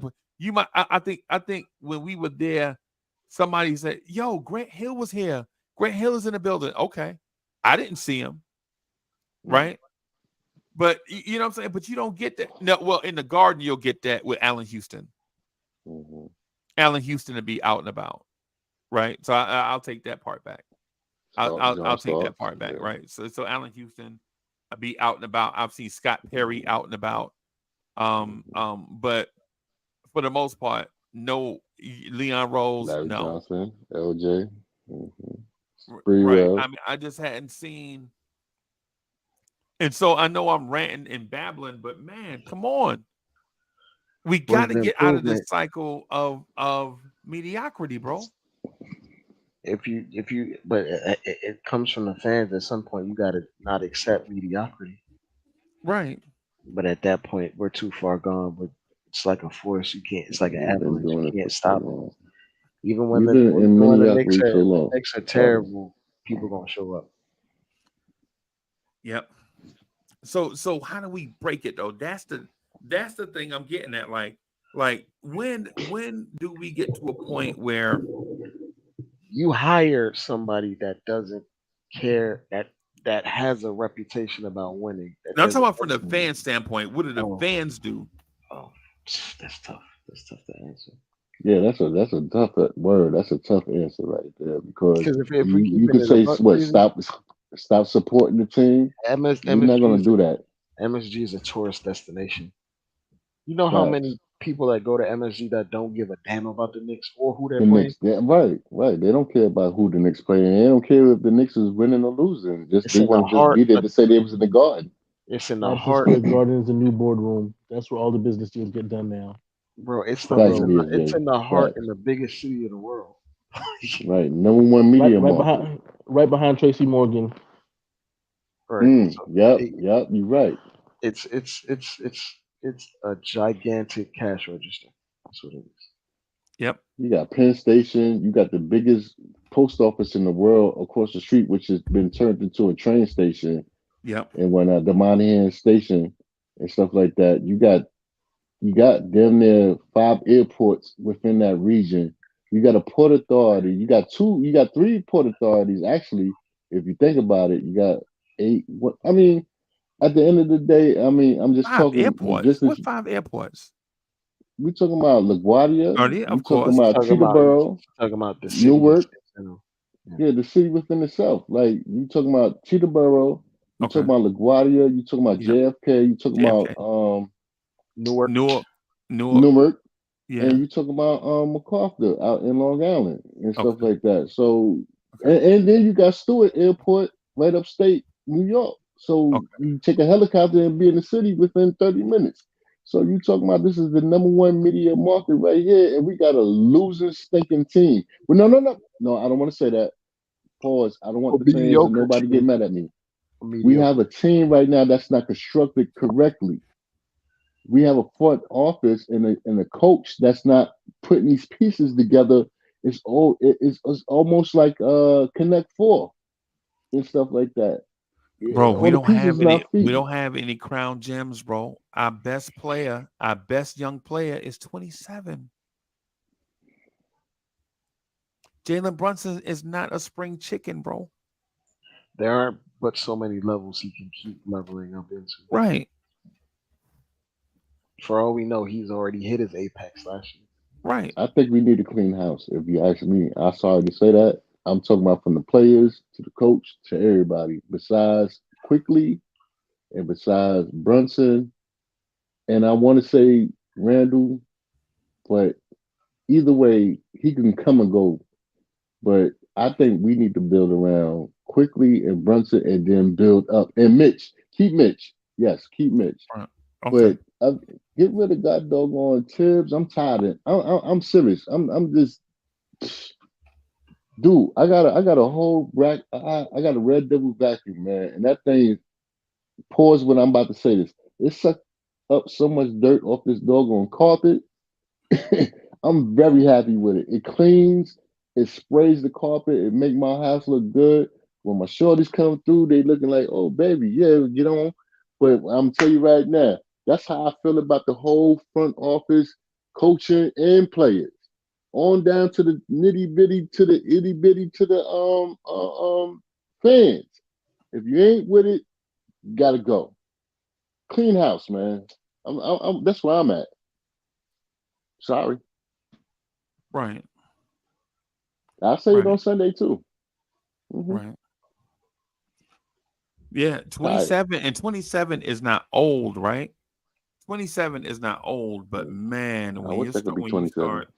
It's not old, but that's when your peak, your prime is. It's literally Yep. peak, smack dab of your prime. It's not like I put it this way.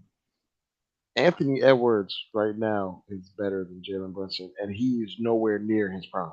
He is nowhere near. He's about 5 years away from his prime. That's scary. Bro. That's scary. Bully, what I'm saying, bro, is we don't have a crown gem. We don't Right. have an old crown gem. We don't even have a young crown gem, bro. Mhm. We're trying to But trade.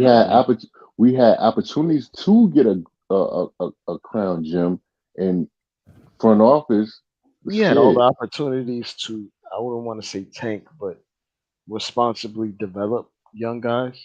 Right? Mhm. I thought that was what we was doing for the last 4 years. No, we skipped all those Let the steps. kids play. Let the kids play. Let the This, kids this, play. this, this is what we did. Our consolation prize was to get Randall and like hire a win now coach, Mhm. and that win now coach can help us be a team that'll win 45 games or 43 games, and you can make the playoffs. But Mhm. the ceiling is very visible, Mhm. and I don't think the front office cares about tapping beyond Oh, so tapping into how a do we win. handle? All right, I'm sorry, Jay, not to cut you off. How do we handle that issue then? If you saying that we close to the ceiling or whatever, and You the got to front take office risks. is But this acting front office doesn't take right, risks. exact. I'm with that. I love taking a risk. I don't care. I don't care. So because If I the lose it, thing I is, lose it. what do you have to lose? Games? We Right. already losing games. Facts. You're not losing fans. You're not losing no money. Right, you ain't losing no money. Tourists is coming in, and they not necessarily Knicks fans. They just saying, "Oh, we went to the Garden to watch the Knicks. Oh, they Right. lost by 1,000, but we was here. You still gonna get And that we bread. We Why we just want cannot to be competitive? the front office wants to be just good enough to retain power and get cash those checks. Yeah. And to be absolutely honest, having this a job in this type of organization, it's a legacy thing. Yep. Mm-hmm. Yep. Mm-hmm. It's a showpiece. It's a show. You know what? I was actually going to say that, Dre. You absolutely right. We are a trophy piece and a showpiece. Just put out on the front. We don't have to be competitive, but all we have to do is have them little shiny, orange Ornaments. and white. Yeah, you know what I mean. You get what I'm saying. Like, I'm for the team. It wasn't when the Brooklyn Nets came to New York. I mean, yeah, when they came to Brooklyn, which causes mad traffic in my neighborhood and whatnot. And stuff like that. I kind of wanted. I ain't gonna front. I was gonna flip the script, but I said, "Nah, son. I'm a New York Knickerbocker and stuff like that." Then they got KD, and they did all these. They did all these miraculous trades and everything. They got James Harden, and they got Kyrie Irving, and they got KD, and they got this one, and they got that one. They came in the door with. They came in the door with And they're gonna take. And they're gonna and the take. truth. They're gonna take risks before we take risks again. Watch. Right. And I'm saying, wait a minute now, do I need to step back? They came in with Kevin Garnett, and they came in with the truth. And they had what was the boy named number 7 from Freezie. Darren Williams. I'm saying like, look, Darren Wallace. They were already linked. They were in the middle of the Dame Lillard thing. They were linked to trying to trade for Dame Lillard. Yes. They tore it down and already trying to take risks again, and we're just waiting for this. Sat back in the cut. Sat back in the cut. Joe Johnson, that's his name. Joe Johnson.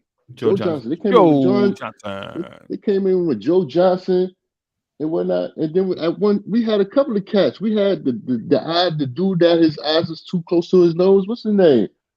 He just DeAndre Jordan and whatnot. I mean, he was on the Knicks, and then he was on the Nets, and then he won a championship in Denver. Yeah, I mean, come on, dog. What are we doing here? Yeah. And they just they had the dunk contest dude that jumped over the car over the Kia, Great Griffin, man. What are we doing? You telling me that Trey, the little crackhead baby, Trey, and we gotta go get this cat? And why the Knicks don't make no moves like we supposed to? I don't get it. It's frustrating. Because there's no reason. Like the check is still gonna clear regardless. Right. That sounds like a Ponzi scheme to me. I'm panicking, bro. I ain't gonna lie. If Hardware was on here, I know he would say, "Calm down, calm down." I can't calm down, bro, right now. Listen, I can't calm down right now because what it's making it seem to me is that Tibbs want to run this thing over and over again. I understand he implementing a new scheme of offense or whatever, trying to get Grimes involved and stuff, but he acting like he a puss right now. You need to sit him down, put IQ, feature IQ, put that dude up in there. Now you can't sit Grimes, bro. If you can't sit Grimes because you held him out of if you held him out of Donovan Mitchell trade, bro, you're gonna absolutely just destroy Quentin Grimes' trade value if you whatever perceived value is left. He's destroying himself if you asking me. So. Okay. But go ahead, I'm listening. Yeah, you're not gonna be able to do nothing. Hey, Freezie, I'm gonna get off. I'm gonna get off. Okay. I got stuff. Yeah, I'm gonna take it down. I ain't gonna front. I'm gonna land my plane too. I'm gonna land my plane stuff too. Going on down here. So yeah. Chat, man. Yo, Dre, Peace. CL. I know that nigga sleep. I mean, I know that dude sleep. But I just got. Yeah, we gonna get out of here. Hey, yeah, Bully. Thank y'all for watching, man. We gonna get out of here, y'all. Love y'all, man. Peace, For man. real, man.